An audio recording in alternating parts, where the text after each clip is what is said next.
आज के इस वीडियो में सभी प्रतियोगी परीक्षाओं के लिए संपूर्ण विज्ञान से लगभग 1000 क्वेश्चन को कवर करेंगे और इसके लिए ये पहला भाग होगा। इस वीडियो के सारे क्वेश्चन वन लाइनर होंगे जो कि आपके किसी भी प्रतियोगी परीक्षा के लिए बेहद फायदेमंद है। तो वीडियो शुरू करें उससे पहले वीडियो को जरूर लाइक कर दें। तो देखिए यहाँ पे क्वेश्चन है कि आर्किमिडीज का नियम किससे संबंधित है। तो ये है प्लवन के नियम से। अब सबसे पहले आपको जानना चाहिए कि आर्किमिडीज का नियम क्या है। तो आर्किमिडीज का सिद्धांत यही कहता है कि जब कोई वस्तु किसी द्रव में पूरी या फिर आंशिक रूप से डुबोई जाती है तो उसके भार में कुछ कमी का आभास होता है। भार में यह आभासी कमी वस्तु द्वारा हटाए गए द्रव के भार के बराबर होता है। हमें उम्मीद है कि आपने ये सिद्धांत जरूर पढ़ा होगा। तो देखिए यही सेम टू सेम है प्लवन का भी सिद्धांत। अगला क्वेश्चन है कि बर्फ पानी में तैरती है परंतु अल्कोहल में डूब जाती है, ऐसा क्यों? तो ऐसा इसलिए होता है कि जो बर्फ है वो पानी से हल्की होती है और जब पानी से जो हल्का होगा, अगर पानी है और पानी से जो हल्का होगा उसके ऊपर रहेगा, लेकिन ये अल्कोहल के साथ उल्टा हो जाता है, अल्कोहल से भारी हो जाता है और इसीलिए ये डूब जाता है। अगला क्वेश्चन कि चलती हुई बस जब अचानक ब्रेक लगती है तो उसमें बैठे हुए यात्री आगे की तरफ गिरते हैं, इसको किसके द्वारा समझाया जा सकता है? तो इसे समझाया जा सकता है न्यूटन के पहले नियम के द्वारा। तो चलिए सबसे पहले आपको बताते हैं न्यूटन का पहला नियम क्या कहता है। तो न्यूटन का पहला नियम ये कहता है कि कोई भी वस्तु यदि गतिमान है तो वो गतिमान ही रहना चाहेगी, यदि रुकी हुई है तो रुकी हुई रहना चाहेगी तब तक कि जब तक कि उस पर कोई बाहरी बल लगा के उसे वर्तमान स्थिति से परिवर्तित ना किया जा सके।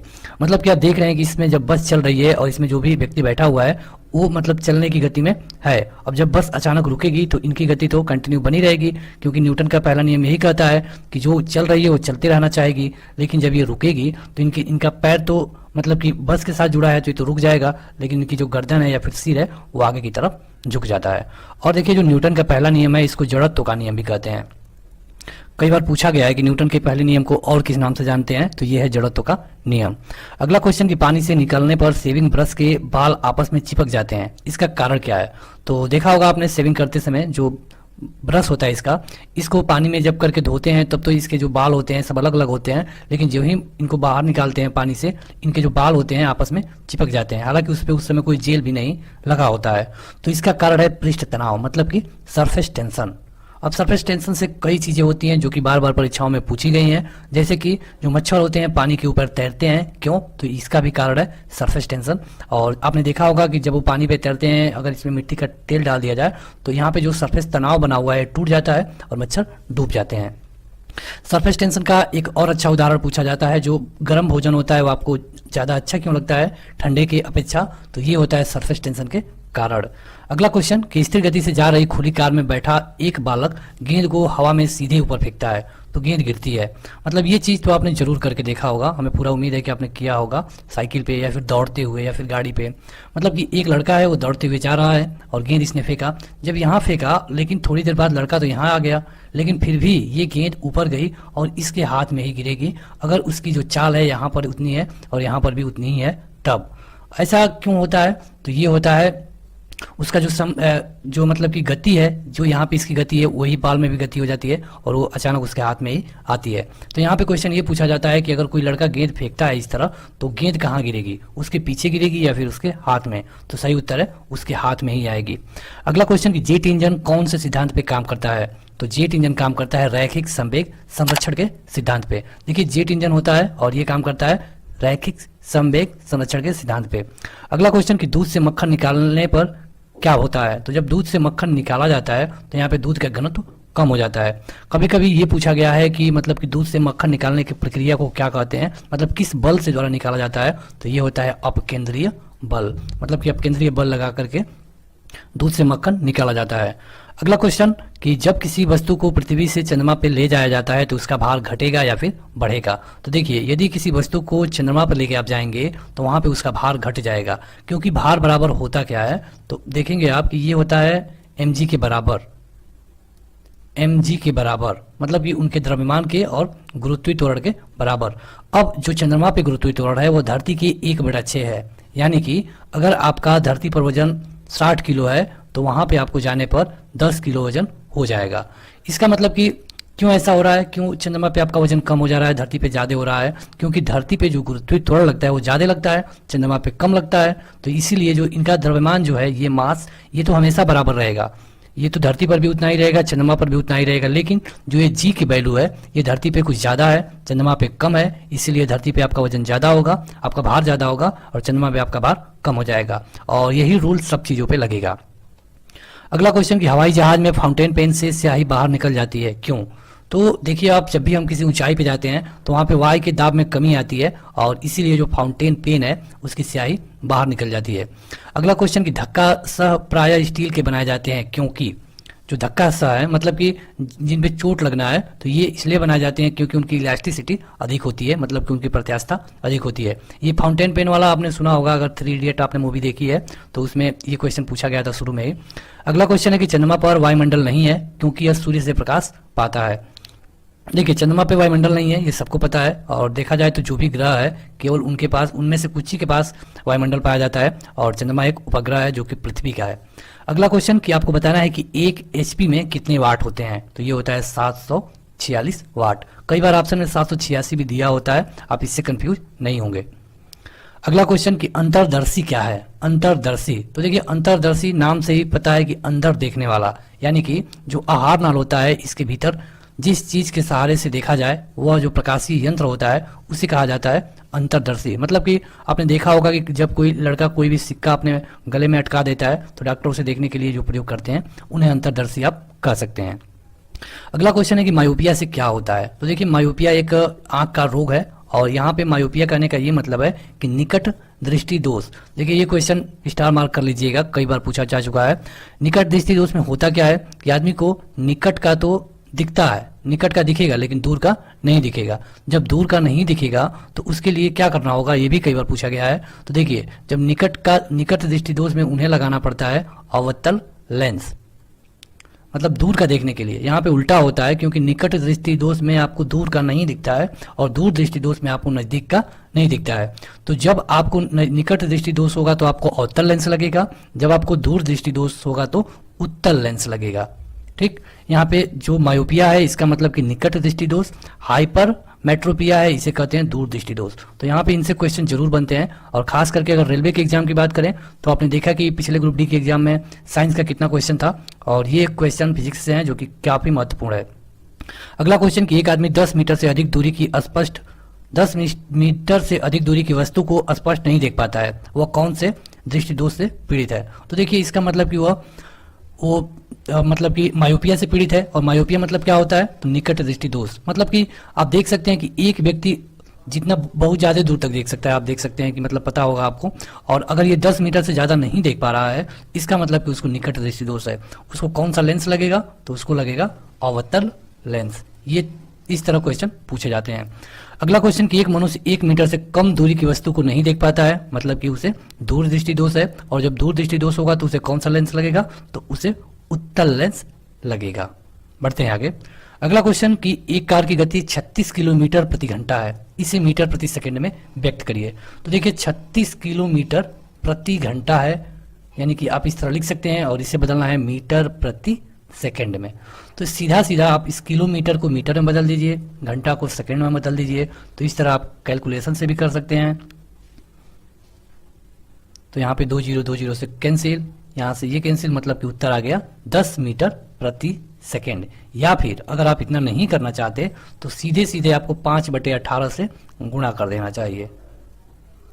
तो 5/18 से जब आप गुणा करेंगे तो हो जाएगा 10 मीटर प्रति सेकेंड। यानी कि आपको क्या समझ में आया, जब आपको, यहाँ पे हम लिख दे रहे हैं अच्छे तरीके से, जब आपको किलोमीटर प्रति घंटा से मीटर प्रति सेकेंड में बदलना होगा तो 5/18 से गुणा करेंगे, और जब मीटर प्रति सेकेंड को किलोमीटर प्रति घंटा में बदलना होगा तो 18/5 से गुणा करेंगे। अगला क्वेश्चन कि 54 किलोमीटर प्रति घंटा का वेग का कितना मान है? तो देखिए, जो 54 किलोमीटर प्रति घंटा है और इसे बदलना है किसमें, मीटर प्रति सेकेंड में, तो हमने क्या कहा कि आपको इसमें किससे मल्टीप्लाई करना चाहिए, 5/18 से। तो इससे ये कैंसिल हो जाएगा और हो जाएगा 5×15 मीटर प्रति सेकेंड। अब देखिए, इसी को हल किया यहाँ पे विस्तार विधि द्वारा। अगला क्वेश्चन है कि न्यूटन मीटर किसका मात्रक है? जो न्यूटन मीटर है ये किसका मात्रक है, तो ये है ऊर्जा का। अगला क्वेश्चन कि एक भू स्थिर उपग्रह अपनी कक्षा में निरंतर गति करता रहता है, यह अपकेंद्र बल के प्रभाव से होता है, जो कहाँ से प्राप्त होता है?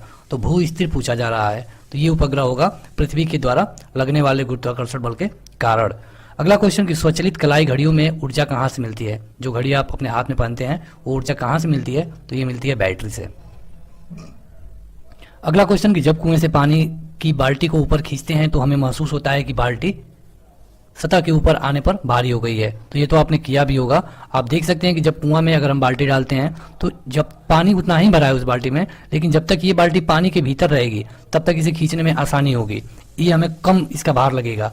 क्यों लगेगा? तो ये आर्किमिडीज का सिद्धांत है, प्लोवन का सिद्धांत है, क्योंकि ये जितना इसमें कुछ भार की कमी लग रही है, लेकिन जब यही बाल्टी की पानी जब इसमें पानी वाले लेयर से ऊपर आ जाएगी यही बाल्टी और इतना ही पानी भरी हुई, तो ये हमें भारी लगने लगती है। अगला क्वेश्चन की भारहीनता कब होता है? तो भारहीनता तभी होगा जब गुरुत्वाकर्षण की स्थिति शून्य हो जाएगी। देखिए भारहीनता से एक क्वेश्चन पूछा जाता है बार बार लिफ्ट में, कि लिफ्ट में हम भारहीनता का अनुभव कब करेंगे? तो लिफ्ट में भारहीनता का हम अनुभव तभी करेंगे जब लिफ्ट नीचे जा रही हो और अचानक से उसकी रस्सी टूट जाए। जब अचानक से उसकी रस्सी टूट जाएगी तो वहां पे वो लिफ्ट एक मतलब तेजी से वो नीचे जाएगी और उस समय जो व्यक्ति उसमें रहता है उसको अपना अनुभव, अपना वजन जीरो महसूस होता है। तो ये होता है भारहीनता। अगला क्वेश्चन कि एक नदी में चलता हुआ जहाज समुद्र में आता है तब जहाज का स्तर कैसा होगा? तो देखिए अगर कोई जहाज है मतलब समुद्र में जा रहा है और वो नदी से आ रहा है, नदी से आके जा रहा है कहाँ पे? समुद्र में।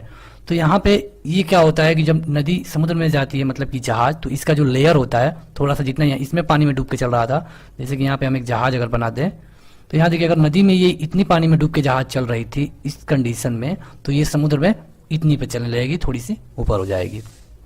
अगला क्वेश्चन कि लोहे की कील पारे में क्यों तैरती है जबकि यह पानी में डूब जाती है? तो वही कि मतलब कि जो लोहे का घनत्व है पानी से तो अधिक है लेकिन पारे से कम है, तो जिससे कम होगा उसमें तैरेगी, जिससे ज्यादा होगा उसमें डूब जाएगी।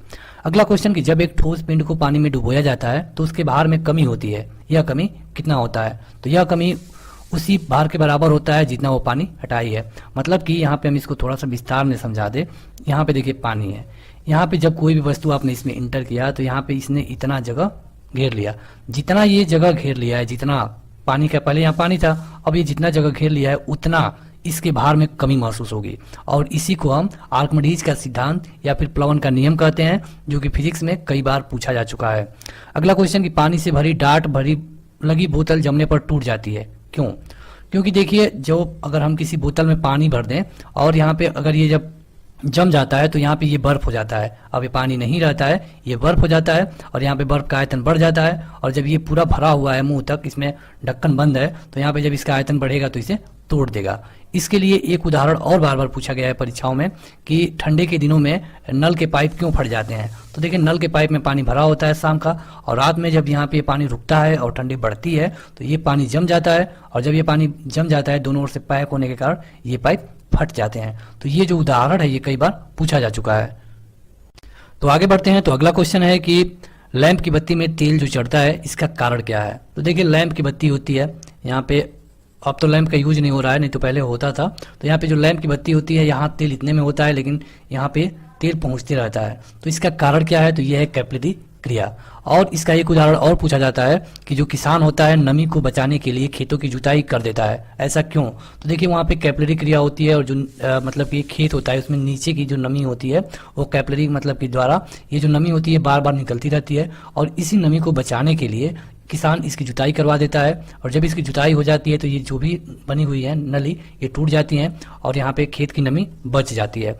अगला क्वेश्चन कि साबुन के बुलबुले के अंदर का दाब कैसा होता है? तो साबुन के बुलबुले के अंदर का दाब वायुमंडलीय दाब से अधिक होता है।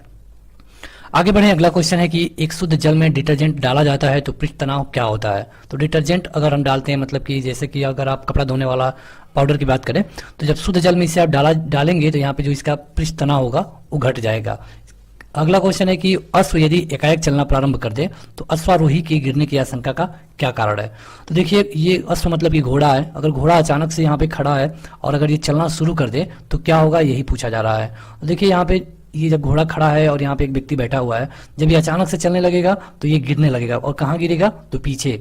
और इसका क्या कारण है? तो जड़त्व का नियम, और हमने शुरू में ही आपको बताया कि जड़त्व का नियम क्या होता है, तो न्यूटन का पहला नियम। और न्यूटन का पहला नियम क्या है? तो कोई भी वस्तु रुकी है तो रुकना ही चाहेगी, चल रही है तो चलना ही चाहेगी। कब तक? जब तक कि उस पर कोई बाहरी बल लगा के उसकी स्थिति परिवर्तित ना की जाए।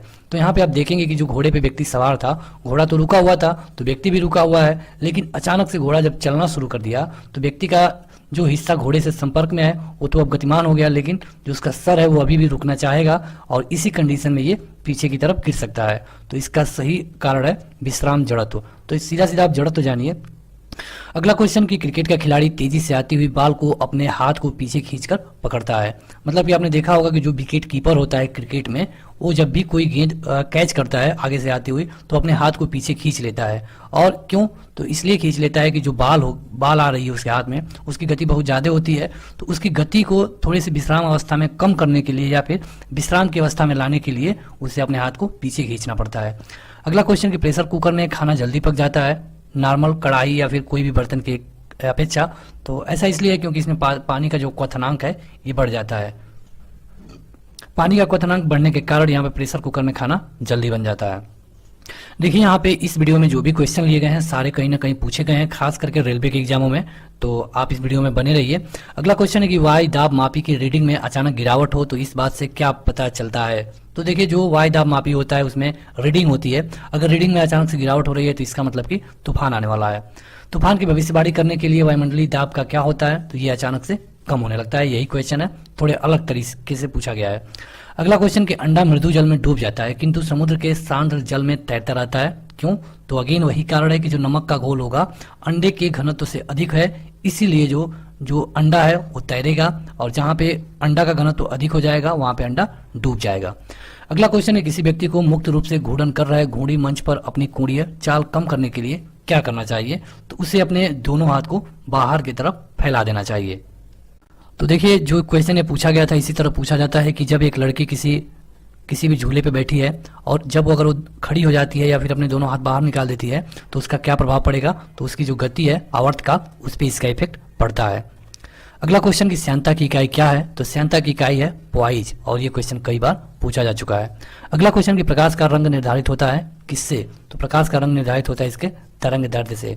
जैसा कि आप देखेंगे कि जो लाल प्रकाश है ये ज्यादा दूर तक सही से दिखता है, लेकिन जो ब्लू है ये ज्यादा दूर तक सही से नहीं दिखता है। तो ये सब डिपेंडेंट होता है तरंग दैर्ध्य पर। अगला क्वेश्चन कि पानी में हवा का बुलबुला किस तरह काम करेगा? देखिए पानी में अगर आप डिटर्जेंट खोलते हैं तो वहाँ पे कुछ बुलबुले बनते हैं ऊपर, तो ये जो बुलबुला होता है अवतल लेंस की तरह काम करता है। अब अवतल लेंस क्या होता है ये भी आपको जानना चाहिए। आपने देखा कि जब निकट दृष्टि दोष हो तो आपको अवतल लेंस लगाना चाहिए। तो यहाँ पे अवतल लेंस का मतलब क्या है? देखिए अवतल लेंस का मतलब ये है कि ये इस तरह बनता है और इसका काम ये होता है कि देखिए जब किसी को निकट दृष्टि दोष होगा तो उसको नजदीक का दिख रहा है, मतलब कि उसकी फोकस तो यहाँ है और उसकी जो किरणें हैं यहीं पे आके गिर रही हैं। जब उसे उसके फोकस पे बनाना है तो हम अवतल का यूज करेंगे, और जब हम अवतल दर्पण का यूज करेंगे तो ये किरणें फैल जाएंगी और अब यहाँ पे आके गिरेंगी और उसको वो वस्तु दिखाई देने लगेगा। तो ये होता है अवतल। और इसी का सेम एक उल्टा होता है उत्तल।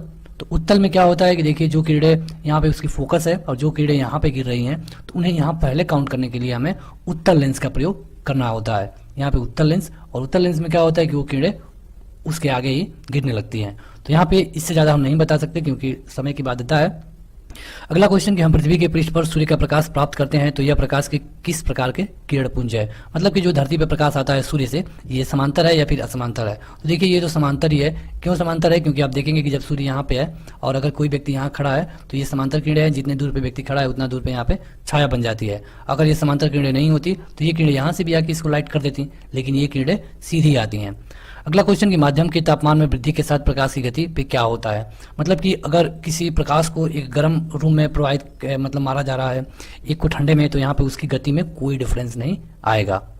अगला क्वेश्चन कि प्रकाश छोटे छोटे कणों से मिलकर बना होता है, इसे क्या कहते हैं? तो इसे कहा जाता है फोटॉन। अगला क्वेश्चन की प्रकाश तरंग किस प्रकार की तरंग दैर्ध्य है? तो ये है अनुप्रस्थ तरंग। और अगला क्वेश्चन की प्रकाश का तरंग सिद्धांत किसके द्वारा बताया गया? तो ये थे हाइजेन या फिर हाइजेंस का कहीं मिलता है। अगला क्वेश्चन की अपवर्तक दूरबीन में क्या होता है? तो जो अपवर्तक दूरबीन होती है, दूरबीन मतलब कि दूर की चीजें देखने वाली, तो इसमें जो फोकस दूरी होती है दो असमान उत्तल लेंस की होती है, उत्तल लेंस की। अगला क्वेश्चन की आकाश में नीला रंग प्रकट होने के साथ जो संबंधित प्रकाश की परिघटना है वो क्या कहलाती है? तो ये होता है प्रकीर्णन। मतलब कि जो हमको आकाश नीला दिखता है वास्तव में नीला है नहीं, यहाँ पे वातावरण है और जो प्रकाश आता है वो प्रकीर्णन के कारण ही हमें आकाश नीला दिखता है। क्योंकि आपने सुना होगा या फिर पढ़ा होगा कि जो अंतरिक्ष यात्री जाते हैं उन्हें आकाश तो काला दिखता है, लेकिन यहाँ पे नीला क्यों? तो क्योंकि यहाँ पे वायुमंडल है और यहाँ पे कुछ कण है और प्रकाश उन्हीं पे आके प्रकीर्णित हो रहा है, इसीलिए यहाँ पे नीला दिख रहा है। तो वही पूछा गया है और इसका उत्तर हो जाएगा प्रकीर्णन। अगला क्वेश्चन कि जब प्रकाश की किरण एक माध्यम से दूसरे माध्यम में जाती है तो उसकी आवृत्ति पे क्या प्रभाव पड़ेगा? तो देखिए जो उसकी आवृत्ति है वो कभी चेंज नहीं होती है। अगला क्वेश्चन कि आकाश का रंग नीला क्यों लगता है? तो यहाँ पे इसलिए होता है क्योंकि जो छोटी तरंग दैर्ध्य होती है बड़ी प्रकाश वाली तरंग दैर्ध्यों की अपेक्षा वायुमंडल में ज्यादा होती है और इसलिए ये नीला लगता है। अगला क्वेश्चन कि भिन्न भिन्न द्रव्यमान के दो पत्थरों को एक भवन के शिखर से एक साथ गिराया जाता है तो क्या होगा? तो यहाँ पे दोनों पत्थर जमीन पे एक साथ गिरेंगे। अगला क्वेश्चन कि पूर्ण आंतरिक परावर्तन कब होता है? तो जब प्रकाश जाता है हीरे से कांच में। देखिए यहाँ पे आपने पढ़ा होगा, इसको 11th के फर्स्ट चैप्टर में दिया है। ये यहाँ पे दिया है कि मतलब कि जब कोई प्रकाश ठोस से अगर विरल में जाती है तो उसमें क्या प्रभाव पड़ता है, अगर विरल से वो ठोस में जाती है तो क्या प्रभाव पड़ता है। तो ये है पूर्ण आंतरिक परावर्तन और इसी कारण जो हीरा है वो चमकता है, तो हीरे में होता है पूर्ण आंतरिक परावर्तन।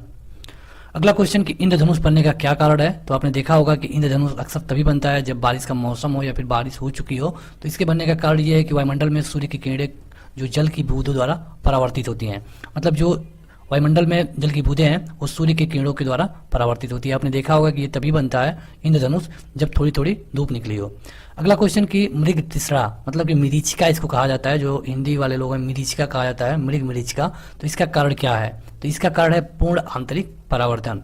और अभी आपने देखा कि यही कंडीशन सेम टू सेम हीरा में होता है। अब पूर्ण आंतरिक परावर्तन में आपको ये मृग मरीचिका क्या होती है? तो देखिए दोपहर के समय में जब आप देखते हैं तो दूर आपको खेतों में या फिर कहीं भी दूर आपको कुछ ऐसे नजर आता है, दूर कम से कम 200-300 मीटर दूर। तो इसे कहा जाता है मृग मरीचिका और इसके होने का कारण है पूर्ण आंतरिक परावर्तन। अगला क्वेश्चन कि प्रकाश में जो ध्रुवण की घटना होती है पोलर की, यह घटना क्या सिद्ध करती है? तो ये सिद्ध करती है कि जो प्रकाश की तरंग है अनुप्रस्थ है।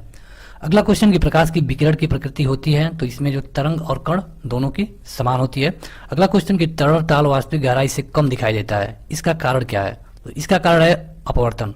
अब देखिए ये क्वेश्चन में क्या पूछा जा रहा है, मतलब कि जो भी वस्तु होता है, अगर किसी बाल्टी को हम देखें इसमें पूरा पानी भरा है तो इसकी जो पेदी होती है हमको थोड़ा ऊपर को महसूस होती है, या फिर अगर ताल है तो इसकी पेदी भी हमें थोड़ी ऊपर फीलिंग होती है। और ये क्यों होता है? तो प्रकाश के अपवर्तन के कारण। अगला क्वेश्चन है कि अबिंदुकता का दोष दूर करने के लिए किस तरह की लेंसों का प्रयोग किया जाता है? तो ये होती हैं सिलेंडरी लेंस। ये जब आप लेंस पढ़ेंगे आंख में पढ़ाया जाता है तब आपको पढ़ाया जाता है। अगला क्वेश्चन कि एक तालाब के किनारे एक मछुआरा मछली को भाले से मारने की कोशिश कर रहा है तो उसे निशाना कैसे लगाना चाहिए? तो देखिए जब पानी होती है, कई जगह लोग ऐसे मछली मारते हैं कि जब पानी होती है और इसमें कोई मछली है और लोग भाले से खड़ा होकर मारते हैं, तो इस तरह की कंडीशन हो तो वहाँ पे जो मछली दिखाई दे रही है उसके ऊपर आपको भाला मारना चाहिए, क्योंकि यहाँ पे प्रकाश का अपवर्तन हो रहा है, इसलिए मछली की जो एग्जैक्ट आपको मतलब दूरी दिख रही है वो वास्तव में है नहीं। अगला क्वेश्चन, कपड़ों को धोते समय हम नील का प्रयोग करते हैं तो क्यों? तो ये उसका सही वर्ण संयोजन के कारण। नील मतलब कि उसका कलर चेंज करने के लिए, हालांकि इस समय इसका प्रयोग बेहद कम हो गया है। अगला क्वेश्चन कि पीले रंग का पूरक रंग कौन है? तो यह है नीला। ये डायरेक्ट क्वेश्चन है, इनमें कोई ट्रिक नहीं है, आपको इन्हें याद करना होगा। अगला क्वेश्चन है कि वर्षा की बूंद गोलाकार क्यों होती है? तो ये होता है सतही तनाव के कारण, यानी कि सरफेस टेंशन के कारण। एक द्रव की बूंद प्रकृति गोलाकार की होती है, इसका क्या कारण है? तो यही है सरफेस टेंशन। और सरफेस टेंशन के लिए हमने आपको कई उदाहरण बता दिया, मच्छर वाला या फिर इसी तरह जो गर्म खाना है ये भी होता है सरफेस टेंशन के ही कारण। अगला क्वेश्चन कि स्थिर पानी में मिट्टी का तेल डालने पर मच्छर कम होते हैं, क्यों? तो जो स्थिर पानी है उसमें मच्छर उस पर बैठे रहते हैं, क्योंकि यहाँ पे सरफेस टेंशन होता है इस पानी में। और यहाँ पे अगर मिट्टी का तेल डाल देते हैं तो यहाँ पे ये सरफेस टेंशन खत्म हो जाता है और मच्छर इसमें डूब जाते हैं। अगला क्वेश्चन कि तेल डालने से जो लार्वा होते हैं उनके सांस में बाधा आने लगती है। अगला क्वेश्चन कि ल्यूमेन एकक है, तो यह है ज्योति फ्लक्स। अब अगला क्वेश्चन कि जो टेलीस्कोप होता है मतलब कि दूरबीन, इसका क्या मतलब है? तो देखिए दूरबीन का मतलब कि दूर की वस्तुओं को देखना। इसी तरह एक होता है सूक्ष्मदर्शी, तो सूक्ष्मदर्शी का काम ये होता है कि सूक्ष्म वस्तुओं को देखे। अब वीडियो में आगे बढ़े उससे पहले आपके लिए एक क्वेश्चन और इसका उत्तर आप हमें कमेंट करके बताएंगे कमेंट बॉक्स में। सूक्ष्मदर्शी का खोज या फिर आविष्कार किसने किया? सूक्ष्मदर्शी का आविष्कार किसने किया? आप हमें कमेंट करके बताइए। अगला क्वेश्चन कि कौन से गुण धर्म के कारण पानी से भरे बर्तन में डुबोई गई छड़ मुड़ी हुई प्रतीत होती है। तो ये है अपवर्तन। देखिए अपवर्तन से कई चीजें होती हैं, जैसे कि जो मछली वाला अभी आपने देखा कि मछली जहाँ दिख रही है वहाँ कहाँ मारना चाहिए, या फिर अगर कोई तालाब है तो उसकी जो पेदी होती है थोड़ा ऊपर फील होती है, गिलास है तो इसकी भी पेदी थोड़ा सा ऊपर फील होती है, या फिर अगर कोई बाल्टी है उसमें अगर हम कोई छड़ डालते हैं तो वो छड़ यहाँ तक तो ठीक है, लेकिन जब पानी का लेयर शुरू होता है तो ये थोड़ा मुड़ा हुआ लगता है। और इसका कारण क्या है? तो सबका बस एक ही कारण है, प्रकाश का अपवर्तन। अगला क्वेश्चन कि हाइड्रोजन से भरा हुआ पॉलीथीन का एक गुब्बारा पृथ्वी के तल से छोड़ा जाता है तो यह वायुमंडल की ऊंचाई पर जाने पर क्या होगा? तो जो गुब्बारा होता है उसके अमाप में और वृद्धि होगी। अगला क्वेश्चन कि एक धावक लंबी छलांग लगाने से पहले कुछ दूरी तक दौड़ता है, ऐसा क्यों? तो ऐसा इसलिए कि छलांग लगाने समय उसके शरीर की तो जो गति जड़ता होगी उसको ज़्यादा दूरी तय करने में मदद करेगी। मतलब कि इसका क्या है, तो इसको हम आसान भाषा में समझा दें। देखिए यहाँ पे होता क्या है कि जब हम दौड़ते हुए कोई गेंद को फेंकते हैं ऊपर, अगर हम दौड़ रहे हैं गेंद को ऊपर फेंक रहे हैं तो आपको पता होगा कि यहाँ पे जो हमारी स्पीड है अगर वही स्पीड रहती है तो थोड़ी देर में वो गेंद हमारे पास ही आएगी। उसे गिरना चाहिए यहीं पे, लेकिन ये फिर भी हमारे पास आ जाती है। तो यही क्रिया होती है दौड़ने के लिए, क्योंकि जब हम दौड़ते हुए गेंद फेंका तो इस गेंद में भी हमारी गति का प्रभाव पड़ा और ये गेंद सीधे ऊपर ना जाके ये ऐसे चली गई। तो उस तरह इसमें भी होता है, जो छलांग लगानी होती है इसमें भी। और दौड़ने से ये फायदा होता है कि हमको ज़्यादा दूरी तय करने में आसानी होती है। अगला क्वेश्चन कि सूर्य ग्रहण कब होता है? तो जब सूर्य और पृथ्वी के बीच में चंद्रमा आ जाए और चंद्रमा का प्रकाश पृथ्वी पे ना पड़े तो वहां पे होता है सूर्य ग्रहण। अब आपके लिए दूसरा क्वेश्चन आज का, सूर्य ग्रहण पूर्णिमा को होता है या फिर अमावस्या को? आप हमें कमेंट करके बताइए। देखिए हम कुल मिला के लगभग 5 क्वेश्चन पूछेंगे और अगर आप इनका उत्तर देना चाहते हैं तो दीजिए अपनी इच्छा से, क्योंकि अगर आप उत्तर देंगे तो आपके लिए ही फायदा होगा। अगर आपको नहीं पता तो आप इसे खोज करके देते हैं तो आपको वो ज़्यादा दिनों तक याद रहेगा। अगला क्वेश्चन कि प्रकाशिक तंतु के आकार के बावजूद प्रकाश उसमें प्रगामी होता है, क्योंकि वह ऐसा यंत्र है जिससे कि संकेतों को एक जगह से दूसरी जगह भेजने के लिए किया जाता है। यह किस घटना पर आधारित है? तो देखिए यह है प्रकाश का पूर्ण आंतरिक परावर्तन, और आपको इसके उदाहरण जानना चाहिए। इतना बड़ा क्वेश्चन नहीं बनता है लेकिन यहाँ पे हमने इसे ले लिया है। पूर्ण आंतरिक परावर्तन का कारण है हीरा में चमकना, और जो मृग मरीचिका हमने अभी आपको बताया वो मृग मरीचिका का बनना भी पूर्ण आंतरिक परावर्तन का ही कारण है। अगला क्वेश्चन कि जब एक व्यक्ति तीव्र प्रकाश क्षेत्र से अंधेरे कमरे में जाता है तो उसे कुछ समय के लिए स्पष्ट दिखाई नहीं देता है, बाद में यह धीरे धीरे उसे चीजें दिखाई देने लगती हैं, तो इसका कारण क्या है? तो ये तो आपने खुद भी किया होगा। तो अंधेरे के प्रति कुछ समय तक उसका जो आंखों की पुतली है वो अनुकूलित होने में टाइम लेती है, इसलिए हमें कोई भी चीज थोड़ी देर बाद दिखाई देती है। अगला क्वेश्चन कि निकट दृष्टि दोष दूर करने के लिए कौन सा लेंस प्रयोग किया जाता है? तो ये होता है कॉनकेव। और देखिए निकट दृष्टि दोष को कहते क्या है? तो यही था मायोपिया। अब निकट दृष्टि दोष में होता क्या है, मतलब आपको दूर का नहीं दिखेगा, और जब दूर का नहीं दिखेगा तो हम प्रयोग करेंगे अवतल लेंस, यानी कि नतोदर या फिर कॉनकेव लेंस, सब एक ही है। अगला क्वेश्चन कि अवतल लेंस हमेशा किस प्रकार का प्रतिबिंब बनाता है? तो अवतल लेंस हमेशा बनाता है आभासी प्रतिबिंब। अगला क्वेश्चन कि सूर्य ग्रहण के समय सूर्य का कौन सा भाग दिखाई देता है? तो ये होता है किरीट, जिसको कोरोना भी कहते हैं। अगला क्वेश्चन कि पूर्व सूर्य ग्रहण का अधिकतम समय कितना होता है? मतलब कि जो हम सूर्य ग्रहण देखते हैं कभी कभी ये आधा होता है, क्योंकि ये कई देशों के लिए पूरा होता है, इसलिए हमारे यहाँ पूरा नहीं दिखता हमारी लोकेशन के हिसाब से। लेकिन जब कभी भी हमारे यहाँ पूर्ण सूर्य ग्रहण होगा तो इसका टाइम पीरियड होगा 250 सेकेंड।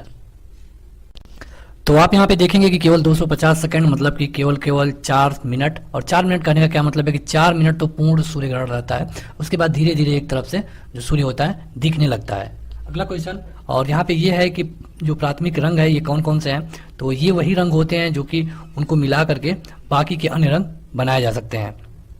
इसमें अगला क्वेश्चन है कि दूरदृष्टि दोष से पीड़ित व्यक्ति को क्या होता है? तो जिनको दूरदृष्टि दोष होता है उनका दूर को दिखाई देता है, नजदीक का नहीं दिखाई देता है। अगला क्वेश्चन कि साबुन के पतले झाग में चमकदार रंगों का बना परिघटना किस परिघटना का परिणाम है? तो ये है परावर्तन तथा व्यक्तीकरण। अगला क्वेश्चन कि कार में दृश्यावलोकन के लिए किस प्रकार के शीशे का प्रयोग किया जाता है? तो कार का मतलब कि किस शीशे का बात हो रही है? तो पीछे देखने के लिए, जो ड्राइवर के पास होता है पीछे देखने के लिए, तो यहाँ पे लगाया जाता है अवतल दर्पण, और यही दर्पण हर गाड़ी में लगता है। अगला क्वेश्चन कि यदि एक निकट दृष्टिग्रस्त नेत्र का सुदूर बिंदु 200 सेंटीमीटर है तो लेंस की क्षमता क्या होगी? तो देखिए यहाँ पे जब निकट दृष्टि दोष है इसका मतलब क्या कि उसको दूर का नहीं दिख रहा है। जब उसको दूर का नहीं दिख रहा है तो वहाँ पे उसको कौन सा लेंस लगाएंगे? तो उसको लगाएंगे अवतल, और यहाँ पे इसको कहते हैं मायोपिया। और अगर उसको बस केवल 200 सेंटीमीटर ही दिख रहा है तो उसे लगेगा -0.5 डायोप्टर का। अगला क्वेश्चन कि ENT डॉक्टरों द्वारा प्रयोग किया जाने वाला हेड मिरर का प्रकार है, तो यहाँ पे इसमें मिरर कौन सा लगता है? तो यहाँ पे इसमें लगाया जाता है अवतल। अगला क्वेश्चन कि नेत्रदान में दाता की आंख के कौन से हिस्से को दिया जाता है। मतलब कि कई लोग अपने जीवन काल में घोषित कर देते हैं कि हम नेत्रदान करेंगे, तो मरने के बाद उनकी आंख का क्या चीज दान किया जाता है, तो वहां पे केवल और केवल कार्निया का दान किया जाता है। अगला क्वेश्चन कि मनुष्य की आंख में प्रकाश तरंगे किस स्थान पे स्नायु उद्वेगों से प्रवर्तित होती हैं, तो ये होता है रेटिना पे। और रेटिना ही है जहाँ पे आपका कोई भी जब प्रतिबिंब बनता है तो हमारे दिमाग में उसकी फीलिंग आती है। जब रेटिना पे यही प्रतिबिंब नहीं बनता है और जब ये पहले ही बनने लगता है तो उसके लिए हम अवतल लेंस का प्रयोग करेंगे। और यहाँ पे हमें मतलब कि दूरदृष्टि दोष का मतलब कि नज़दीक का होगा दोष। और जब ये जो प्रकाश है ये जो बाद में बनने लगता है तो इसे कम करने के लिए हम उत्तल लेंस का प्रयोग करेंगे। थोड़ा कंफ्यूजिंग है फिर भी आपको याद रखना चाहिए। अगला क्वेश्चन कि स्वस्थ नेत्र के लिए स्पष्ट दृष्टि की न्यूनतम दूरी कितनी होनी चाहिए। मतलब कि अगर आपकी आंखें सही है तो सबसे नजदीक आपको कितने दूर तक का दिखाई देना चाहिए, तो यह 25 सेंटीमीटर। अगला क्वेश्चन कि यदि कोई वस्तु दूर की वस्तुओं को नहीं देख पा रहा है तो उसके साथ क्या हो रहा है, तो यह है निकट दृष्टि दोष। और निकट दृष्टि दोष के लिए क्या लगाना चाहिए, तो अवतल लेंस। देखिए यहीं पे हमने आपको ये बताया कि यहाँ पे अगर आप रेटिना मान लें तो जब उनको मायोपिया या फिर निकट दृष्टि दोष होगा तो आंख से प्रकाश जाने के बाद उनका फोकस यहीं बनने लगेगा। रेटिना है यहाँ पे और फोकस यहाँ बन रहा है तो हमें वो चीज़ें नहीं दिखाई देंगी। और जब हम अवतल लेंस का प्रयोग करेंगे तो ये यहाँ पे बनाने लगेगा और हमें वो चीज़ें दिखने लगती है। अगला क्वेश्चन कि निकट दृष्टि दोष में पीड़ित व्यक्ति को दूर की वस्तुएं तो दिखाई नहीं देती हैं, नजदीक की दिखाई देती हैं। और अगला क्वेश्चन कि निकट दृष्टि दोष से पीड़ित व्यक्ति में चश्मे में कैसा लेंस लगता है, तो ये होता है अवतल लेंस। तो वीडियो में आगे बढ़े उससे पहले जो लोग लाइक नहीं किए हैं जरूर लाइक कर दें, क्योंकि आपके लाइक से ही मोटिवेशन मिलता है। आप लोग लाइक जरूर किया करिए। क्वेश्चन है कि हीरा चमकदार कब दिखाई देता है, क्यों दिखाई देता है, तो यह है पूर्ण आंतरिक परावर्तन। और इसके लिए हमने इसी वीडियो में 3 से 4 बार आपको बता दिया। एक चीज को हम कई बार रिपीट इसलिए कर देते हैं ताकि आपको वीडियो देखने में ही कुछ चीजें याद हो जाए। सभी तो नहीं, लेकिन कुछ चीजें एक बार में ही आपको याद हो जाएगी। बाकी के लिए आपको वीडियो को 2 से 3 बार देखना होगा। और इस तरह की ढेर सारी वीडियो हमारे चैनल पर उपलब्ध है। अगला क्वेश्चन कि प्रकाश की किरण को पूर्ण आंतरिक परावर्तन के लिए किस में गुजरना पड़ता है, तो इसे गुजरना पड़ता है कांच से लेके जल में। मतलब कि जो हार्ड मीडियम होगा उसी में से जब जाके ये नॉर्मल मीडियम में या फिर लो मीडियम में जाएगी तो यहाँ पे ये पूर्ण आंतरिक परावर्तन का कंडीशन दिखाती है। अगला क्वेश्चन कि बाह्य अंतरिक्ष में किसी अंतरिक्ष यात्री को आकाश कैसा दिखाई देता है, तो जब अंतरिक्ष यात्री होता है उससे आकाश दिखता है काला, लेकिन हमें कैसा दिखता है, तो हमें दिखता है नीला। और क्यों ये दिखाई देता है, ये भी कई बार पूछा गया है। तो ये दिखाई देता है प्रकाश के प्रकीर्णन के कारण। अगला क्वेश्चन कि सूर्य के प्रकाश को धरती की सतह पर पहुंचने में कितना समय लगता है, तो लगभग 8.5 मिनट, यानी आप कह सकते हैं 500 सेकंड। अगला क्वेश्चन कि प्रकाश की गति कितनी होती है, तो 3 × 10⁸ मीटर प्रति सेकंड। अगला क्वेश्चन कि जो प्राथमिक रंग होते हैं वो कौन कौन से होते हैं, तो अभी आपने देखा था कि प्राथमिक रंग का क्या मतलब होता है। तो इसका मतलब ये है कि बाकी रंगों को इनको ही मिला करके बनाया जा सकता है। तो प्राथमिक रंग में होते हैं लाल, नीला तथा हरा। अगला क्वेश्चन कि पेट अथवा शरीर के किसी अन्य आंतरिक अंगों के अन्वेषण के लिए प्रयुक्त तकनीकी एंड्रोस्कोपी किस पर आधारित है, तो मतलब कि देखने के लिए अंदर तक का, तो ये होता है पूर्ण आंतरिक परावर्तन पे। और पूर्ण आंतरिक परावर्तन में हमने आपको बता दिया कि देखिए पूर्ण आंतरिक परावर्तन में अगर प्रकाश यहाँ पे ठोस माध्यम है, इससे सरल माध्यम में जाएगी तो यहाँ पे जाने के बाद ये पूरी तरह इधर चली जाएगी। और आपने देखा होगा या फिर पढ़ा होगा कि नॉर्मल में जब हम किसी ठोस से थोड़ी से उससे कम वाले माध्यम में भेजते हैं तो ये जो इसका अभिलंब है इससे दूर हटती है। लेकिन जब इतना दूर हट जाए कि सीधे इस पे जाने लगे तो इसी को कहते हैं पूर्ण आंतरिक परावर्तन। और इसी को क्रांतिक कोण भी कहा जाता है। यहाँ पे इससे जो कोण बन रहा है इसको हम क्रांतिक कोण भी कहते हैं। अगला क्वेश्चन कि पानी की टंकी को ऊपर से देखने पर वो कम गहरी दिखाई देती है, क्यों, तो यह है प्रकाश का अपवर्तन। और इसके लिए हमने आपको 2 उदाहरण बताया, गिलास और तालाब वाला, या फिर छड़ी वाला भी। मतलब कि जो छड़ी होती है वो हमें मुड़ी हुई दिखाई देती है। जैसे ये पानी है अगर, इसमें अगर हम छड़ी डालते हैं तो यहाँ तक तो ठीक है, लेकिन यहाँ के बाद ये थोड़ी ऐसे दिखाई देती है। अगला क्वेश्चन कि चटका हुआ कांच चटकीला प्रतीत होता है, क्यों, तो यह है पूर्ण आंतरिक परावर्तन के कारण। देखिए ये कांच है या फिर हीरा है, सब में एक ही कंडीशन होता है। अगला क्वेश्चन मिरीचका, तो मिरीचका मतलब कि वही जो हमने बताया आपको कि गर्मी के दिनों में दोपहर में अक्सर 200-300 मीटर दूर हमको कुछ ऐसे प्रतीत होता है वायुमंडल में, खेतों के ऊपर या फिर कहीं रोड के ऊपर, इसे कहते हैं मृग मरीचिका। तो इसका कारण है वही पूर्ण आंतरिक परावर्तन। अगला क्वेश्चन कि इंद्रधनुष में कितने रंग होते हैं, तो ये होते हैं 7। और इसका मतलब कि क्रम कौन सा होता है, तो ये होता है विबग्योर। ये भी क्वेश्चन कई बार पूछा गया है, विबग्योर। तो ये है वायलेट और ये है रेड। अगला क्वेश्चन कि प्रकाश वायु की अपेक्षा कांच में मंद गति से चलता है, क्यों, तो ऐसा इसलिए क्योंकि वायु का अपवर्तनांक कांच के अपवर्तनांक से कम होता है। अगला क्वेश्चन कि जब प्रकाश की तरंगें वायु से होकर कांच में गुजरेंगी तब क्या होगा, तो तब केवल तरंगदैर्घ्य तथा वेग उसका प्रभावित होगा। क्योंकि आप देख रहे हैं कि ये तरंगे कहाँ से कहाँ जा रही है, वाई से लेकर कांच में, मतलब कि सरल विरल माध्यम से सघन माध्यम में जा रही है। तो अगर यहाँ पे हम एक ग्राफ बना दें यहाँ पे इस तरह, तो जब कोई भी किरण सरल माध्यम से सघन माध्यम में जाएगी तो ये जो इसका अभिलंब है इसके तरफ ये सीधा ना जाकर के अभिलंब की तरफ झुकने लगती है। तो यहाँ पे अगर इस तरह की कंडीशन आएगी तो यहाँ पे उनके तरंग दैर्ध्य और वेग में परिवर्तन संभव है। अगला क्वेश्चन कि तेल जल के तल पर फैल जाता है जबकि तेल का पृष्ठ तनाव जल से कम है। तो यहाँ पे जो तेल होता है जल पे इसीलिए फैलता है क्योंकि जिसका पृष्ठ तनाव कम होगा वो ऊपर होगा, जिसका पृष्ठ तनाव ज्यादा होगा वो नीचे होगा।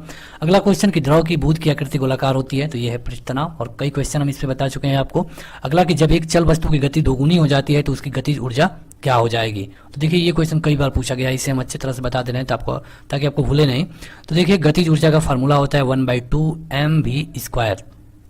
कह रहा है कि उसकी जो गति है वो दोगुनी करनी है, मतलब कि जो v की वैल्यू है इसके दोगुना कर देना है, यानी कि 1/2 m और v को हम कर देंगे 2v और स्क्वायर। तो आप देखेंगे कि ये 1/2 m × 4v² हो जाएगा।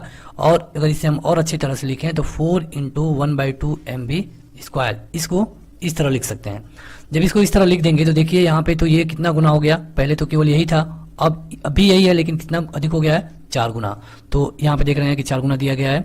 यदि उसकी गति को दोगुना कर दिया जाएगा तो उसकी जो गतिज ऊर्जा है चौगुनी हो जाएगी, और इसके लिए आपको फार्मूला भी जानना चाहिए। फार्मूला है 1/2 mv²। अब आपके लिए आज का तीसरा क्वेश्चन, आप हमें बताइए कि जो कार्य है इसका मात्रक क्या होता है। कार्य का मात्रक क्या होता है, कमेंट करके बताइए। अगला क्वेश्चन कि अंतरिक्ष यात्री अंतरिक्ष में सीधे खड़े नहीं रह सकते, क्यों? क्योंकि वहां पे गुरुत्वाकर्षण बल नहीं होता है, और जब गुरुत्वाकर्षण बल नहीं होता है तो अंतरिक्ष यात्री उसमें इधर उधर होते रहते हैं। कोई जरूरी नहीं कि वो सीधे नहीं खड़े हो सकते, तो टेढ़े खड़े हो सकते हैं, किसी तरह से आप खड़ा नहीं हो सकते। और रही गुरुत्वाकर्षण बल की बात, तो आप देखेंगे कि जब कोई व्यक्ति किसी पहाड़ पर चढ़ता है तो ये आगे की तरफ झुक जाता है, और इसका कारण क्या है? क्योंकि इनका जो खुद का बल है, इनको इनके पैर से ही होके जाना चाहिए धरती में, तभी ये व्यक्ति खड़ा रह पाएंगे। अगर इस तरह ढलान है, व्यक्ति इस तरह ढलान पे चल रहा है तो इनका जो गुरुत्वाकर्षण बल होगा इधर काम करेगा और ये व्यक्ति आगे चढ़ने की बजाय गिर पड़ेगा। तो यहाँ पे हमें गुरुत्वाकर्षण बल के हिसाब से ही रहना पड़ता है। तो चूंकि अंतरिक्ष में गुरुत्वाकर्षण बल जब नहीं काम करता है तो हम किसी तरह भी खड़ा नहीं रह सकते। वहाँ पे आपने कई मूवियों में देखे होंगे कि जो प्लेन के अंदर लोग उड़ते रहते हैं इधर से उधर। अगला क्वेश्चन कि संवातक कमरे की छत के निकट लगाए जाते हैं, क्यों? संवातक का मतलब ही क्या? मतलब कि रोशनदान, अगर आम भाषा में बात करें तो इसे रोशनदान कहते हैं, जो छत होता है या फिर जो दरवाजा होता है इसके ऊपर लगाए जाते हैं, आपके भी रूम में होगा। तो यहाँ पे इसका कारण ये है, इसे हमेशा छत से सटा हुआ लगाना चाहिए। कई बार लोग इसे केवल दरवाजे के ऊपर लगा के छोड़ देते हैं, लेकिन ये सही तरीका नहीं है, इसे पूरे तरीके से छत से सटा के होना चाहिए। इसका कारण क्या है कि रूम में जो भी गर्म हवा रहेगी वो सीधे छत पे जाकर टकराती है, और अगर ऐसा कुछ होगा तो वो इससे बाहर निकल जाएगी। क्रेब्स चक्र में किसका संश्लेषण होता है? देखिए पौधों में होता है प्रकाश संश्लेषण। तो इसी तरह यहाँ पे पूछा जा रहा है कि क्रेब्स चक्र में किसका संश्लेषण होता है? तो ये होता है, आप देख सकते हैं कि पायरूपिक अम्ल का। अगला क्वेश्चन है कि मानव शरीर के खून में शुद्धिकरण की प्रक्रिया जो होती है उसे क्या कहते हैं? तो जो ब्लड होता है और इसमें जो शुद्धिकरण की प्रक्रिया होती है ये प्रक्रिया को कहते हैं डायलिसिस। आपने कई बार सुना होगा कि जब कोई बुजुर्ग मतलब कि उनकी एज 80+ हो जाती है और उनकी हालत खराब रहती है तो आपने सुना होगा कि उनको डायलिसिस पे रखा गया है। अगला है कि पेप्सिन बदल देता है। तो जो पेप्सिन है वो प्रोटीन को पॉलीपेप्टाइड में बदल देता है। अगला क्वेश्चन की पाचन क्रिया में प्रोटीन किस पदार्थ में बदल जाता है? तो जो पाचन क्रिया होती है उसमें प्रोटीन बदल जाता है अमीनो अम्ल में। अगला कि वह कौन सा अंग है जो मानव शरीर में ग्लाइकोजन के रूप में कार्बोहाइड्रेट को जमा देता है? तो यह है यकृत, मतलब कि लीवर। अगला क्वेश्चन कि पित्त किसके द्वारा पैदा किया जाता है? तो जो पित्त है ये पैदा होता है लीवर के द्वारा। अगला क्वेश्चन है कि पित्त कहाँ पे जमा होता है? तो सबको पता है कि जो पित्त है वो पित्ताशय में जमा होता है, और पित्त किसके द्वारा पैदा किया जाता है? तो ये होता है लीवर, मतलब कि यकृत। अगला क्वेश्चन कि स्वस्थ मनुष्य का रक्तचाप कितना होता है? तो जो स्वस्थ मनुष्य होते हैं उनका रक्तचाप होता है 120 mm और 80 mm। मतलब कि आप देखे होंगे कि ये ऐसे लिखा जाता है 120/80। अगला क्वेश्चन कि दौड़ लगाते समय मनुष्य का रक्तचाप पे क्या असर पड़ता है? तो जब मनुष्य दौड़ता है तो जो उसका ब्लड प्रेशर है वो बढ़ जाता है। अगला क्वेश्चन कि सामान्य जीवन काल में मनुष्य का हृदय लगभग कितनी बार धड़कता है? तो मतलब कि जब एक पूरा लाइफ पीरियड है उसमें मनुष्य का हृदय धड़कता है लगभग 2 अरब के बराबर। अगला क्वेश्चन कि मनुष्य के जीवन काल में कितने दांत 2 बार विकसित होते हैं? तो मनुष्य के जीवन काल में लगभग 20 दांत ऐसे हैं जो कि 2 बार आते हैं। अगला क्वेश्चन कि मानव शरीर में पाचन का अधिकांश भाग कौन से अंग से संपन्न होता है। तो देखिए जो छोटी आंत होती है, भले ही इसका नाम छोटी आंत हो, लेकिन इसमें सबसे अधिक क्रिया होती है। मतलब कि जो हम खाना खाते हैं उसमें जो पाचन होता है उसका अधिकांश भाग छोटी आंत में ही संपन्न होता है। अगला क्वेश्चन कि मनुष्य में पाचन की क्रिया कहाँ प्रारंभ होती है। तो देखिए पाचन की क्रिया मुंह में से ही शुरू हो जाती है। जब हम कोई भी भोजन मुंह में लेते हैं तो यहीं से जब हम उसे चबाते हैं तो वहीं से लार इसमें मिल जाता है, और ये जो लार होता है भोजन को पचाने में काफ़ी सहायक होता है। तो इसीलिए कहा जाता है कि जो मनुष्य की पाचन क्रिया है वो मुख से ही शुरू हो जाती है। सर्वप्रथम रक्त परिसंचरण तंत्र का अध्ययन किसने किया था। मतलब कि जो रक्त का परिसंचरण तंत्र आप देखते हैं ये सबसे पहले बताया गया था विलियम हार्वे के द्वारा। पेसमेकर का संबंध किससे है। तो पेसमेकर का संबंध है हृदय से। अगला क्वेश्चन कि हीमोग्लोबिन का काम क्या होता है। तो देखिए जो हीमोग्लोबिन होता है हमारे यहाँ ब्लड में, इसका काम है ऑक्सीजन को ढोना, ऑक्सीजन को ले जाने का काम होता है हीमोग्लोबिन का। अगला कि किसकी सहायता से रक्त द्वारा ऑक्सीजन ले जाया जाता है। तो किसकी सहायता से रक्त द्वारा ऑक्सीजन, तो यह है हीमोग्लोबिन या फिर लोहित कोशिकाएं, और लोहित कोशिकाओं में होता है हीमोग्लोबिन। अगला क्वेश्चन कि जब कोई बाहरी पदार्थ मानव रुधिर प्रणाली में प्रविष्ट होता है तो प्रतिक्रिया कौन प्रारंभ करता है। मतलब कि आप देखते हैं कि हम जब कोई इंजेक्शन लगाते हैं वो भी ब्लड में इंजेक्ट किया जाता है। कई इंजेक्शन कई रोमांस के लिए आते हैं। तो जब इस तरह जब कोई भी चीज़ डायरेक्ट ब्लड में इंजेक्ट किया जाता है तो वहाँ पे सबसे अधिक काम करना शुरू कर देता है WBC। देखिए एक होता है RBC और एक होता है WBC। तो यहाँ रेड ब्लड सेल्स होते हैं और ये वाइट ब्लड सेल होते हैं। तो ये सबसे पहले काम शुरू करता है WBC। अगला कि पेस मेकर का कार्य क्या होता है। अभी आपने देखा कि जो पेस मेकर हृदय से संबंधित है, तो जो पेस मेकर है इसका काम ये है कि जो हृदय की धड़कन होती है उसको नापे। गति प्रेरक किससे संबंधित है। तो गति प्रेरक संबंधित है हृदय से।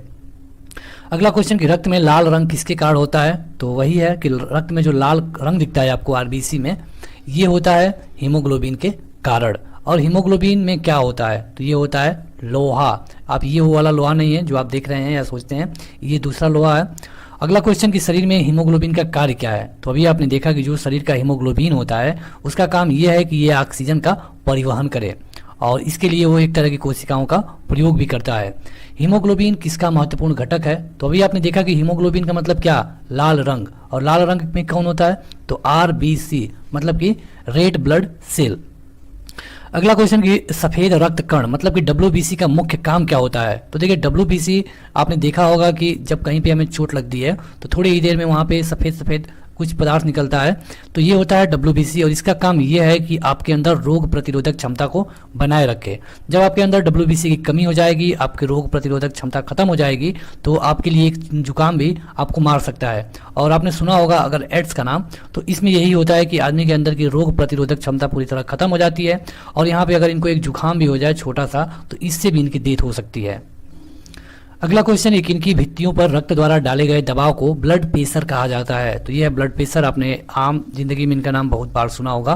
तो ये होता है धमनी, जो ब्लड होता है ये धमनी के भित्तियों पे दबाव डालता है और यहीं से ब्लड प्रेशर उत्पन्न होता है। अगला क्वेश्चन कि सोते समय जो ब्लड प्रेशर होता है इसमें क्या होता है। तो देखिए जब आप सोए रहेंगे तो ये घट जाएगा, जब आप नॉर्मल क्रिया करेंगे तो ये नॉर्मल रहेगा, जब आप दौड़ेंगे तो जो ब्लड प्रेशर होता है बढ़ जाता है। ये क्वेश्चन कई बार पूछा गया है कि अगर आप दौड़ते हैं तो क्या बढ़ता है, तो ये बढ़ता है। अगला क्वेश्चन कि लाल रक्त कणिकाएं मतलब कि RBC कहाँ पे उत्पन्न होती हैं। तो ये भी स्टार मार्क कर लीजिए इस क्वेश्चन को। ये जो RBC होती है मतलब कि रेड ब्लड सेल, ये होती हैं अस्थि मज्जा में उत्पन्न, और ये खत्म कहाँ पे होती हैं, ये भी क्वेश्चन आपसे कहीं कहीं पूछा जाएगा। तो ये खत्म होती है प्लीहा में, देखिए यहीं पे पूछा गया है। तो जो ये RBC आप इनके बारे में जान लीजिए। RBC मतलब कि रेड ब्लड सेल, इनमें जो लाल रंग होता है किसके कारण होता है, तो हीमोग्लोबिन के। आपको इसी तरह जो क्वेश्चन है उन्हें कनेक्ट करके पढ़ना होगा। बस आपने RBC मतलब कि रेड ब्लड सेल, इनमें जो लाल रंग होता है वो हीमोग्लोबिन के कारण होता है। हीमोग्लोबिन का काम क्या है, तो हीमोग्लोबिन का काम है ऑक्सीजन को ढोना। अब यहाँ पे आप ये जानिए कि जो RBC है ये कहाँ बनता है, तो ये बनता है अस्थि मज्जा में, और ये कहाँ खत्म हो जाता है, तो प्लीहा में। इसीलिए जो प्लीहा होता है उसको RBC का कब्रिस्तान कहा जाता है। अब आप ये भी जानिए कि जो RBC होता है इसमें जो कोशिकाएं होती हैं इनका जीवन काल कितना होता है, 120 दिन। मतलब कि आज आपके शरीर में जो RBC बन रहा है वो 120 दिन के बाद खराब हो जाएगा, खत्म हो जाएगा। इसलिए कहा जाता है कि अगर आप किसी को ब्लड डोनेट करते हैं तो इससे आपके हेल्थ पे उतना प्रभाव नहीं पड़ता है जितना कि लोग सोचते हैं। तो ये जो आपका खून है आज वो 120 दिन बाद खत्म हो जाता है, और ये हर रोज बनता रहता है। तो ये होता है RBC मतलब कि रेड ब्लड सेल। तो वीडियो में आगे बढ़ें उससे पहले जो लोग अभी तक इस वीडियो को लाइक नहीं किए हैं जरूर लाइक कर दें। आपको बता दें कि इसके लगभग 19 पार्ट हमने ऑलरेडी अपलोड कर दिया है। आपको उनका लिंक इसी वीडियो के डिस्क्रिप्शन में मिल जाएगा, आप वहां से जाके उन सभी पार्टों को देख सकते हैं। यहाँ पे स्पीडी जीके के हम लगभग 5000 प्रश्नों की सीरीज को कवर कर रहे हैं। अगला क्वेश्चन है कि मनुष्य के मेरुदंड में कितनी जोड़ी तंत्रिकाएं होती हैं? तो ये होती हैं 31। अगला क्वेश्चन की परिवर्ती क्रियाओं का नियंत्रण केंद्र कहाँ पे होता है? तो ये होता है कशेरुक रज्जु में। अगला क्वेश्चन कि स्तनधारी किसमें यूरिया बनाते हैं? तो ये बनता है लीवर यानी कि यकृत में यूरिया, और ये हमें मूत्र मार्ग से बाहर आता है। अगला क्वेश्चन कि मानव शरीर की जो सबसे छोटी अंतःस्रावी ग्रंथि है ये कौन सी है? तो इस ग्रंथि का नाम है अवधु ग्रंथि। अब जो मानव रुधिर होता है ब्लड, जिसमें आपने देखा कि जो आरबीसी है ये इसका कार्यकाल 120 दिन होता है, तो इसका पीएच वैल्यू कितनी होती है? तो पीएच वैल्यू होती है 7.4, और ये कई बार पूछा गया है। देखिए पीएच वैल्यू का क्या मतलब कि एक स्केल होता है, यहाँ 0 होता है, यहाँ 7 होता है, यहाँ 14 होता है। 0 से 7 तक जो होते हैं इनको कहते हैं एसिड या फिर अम्ल, और जो 7 से लेकर 14 होते हैं इनको कहते हैं क्षार यानी कि बेस। तो इस तरह देखा जाए तो आपका अम्ल क्या होगा? या क्षार होगा, थोड़ा सा क्षार होगा।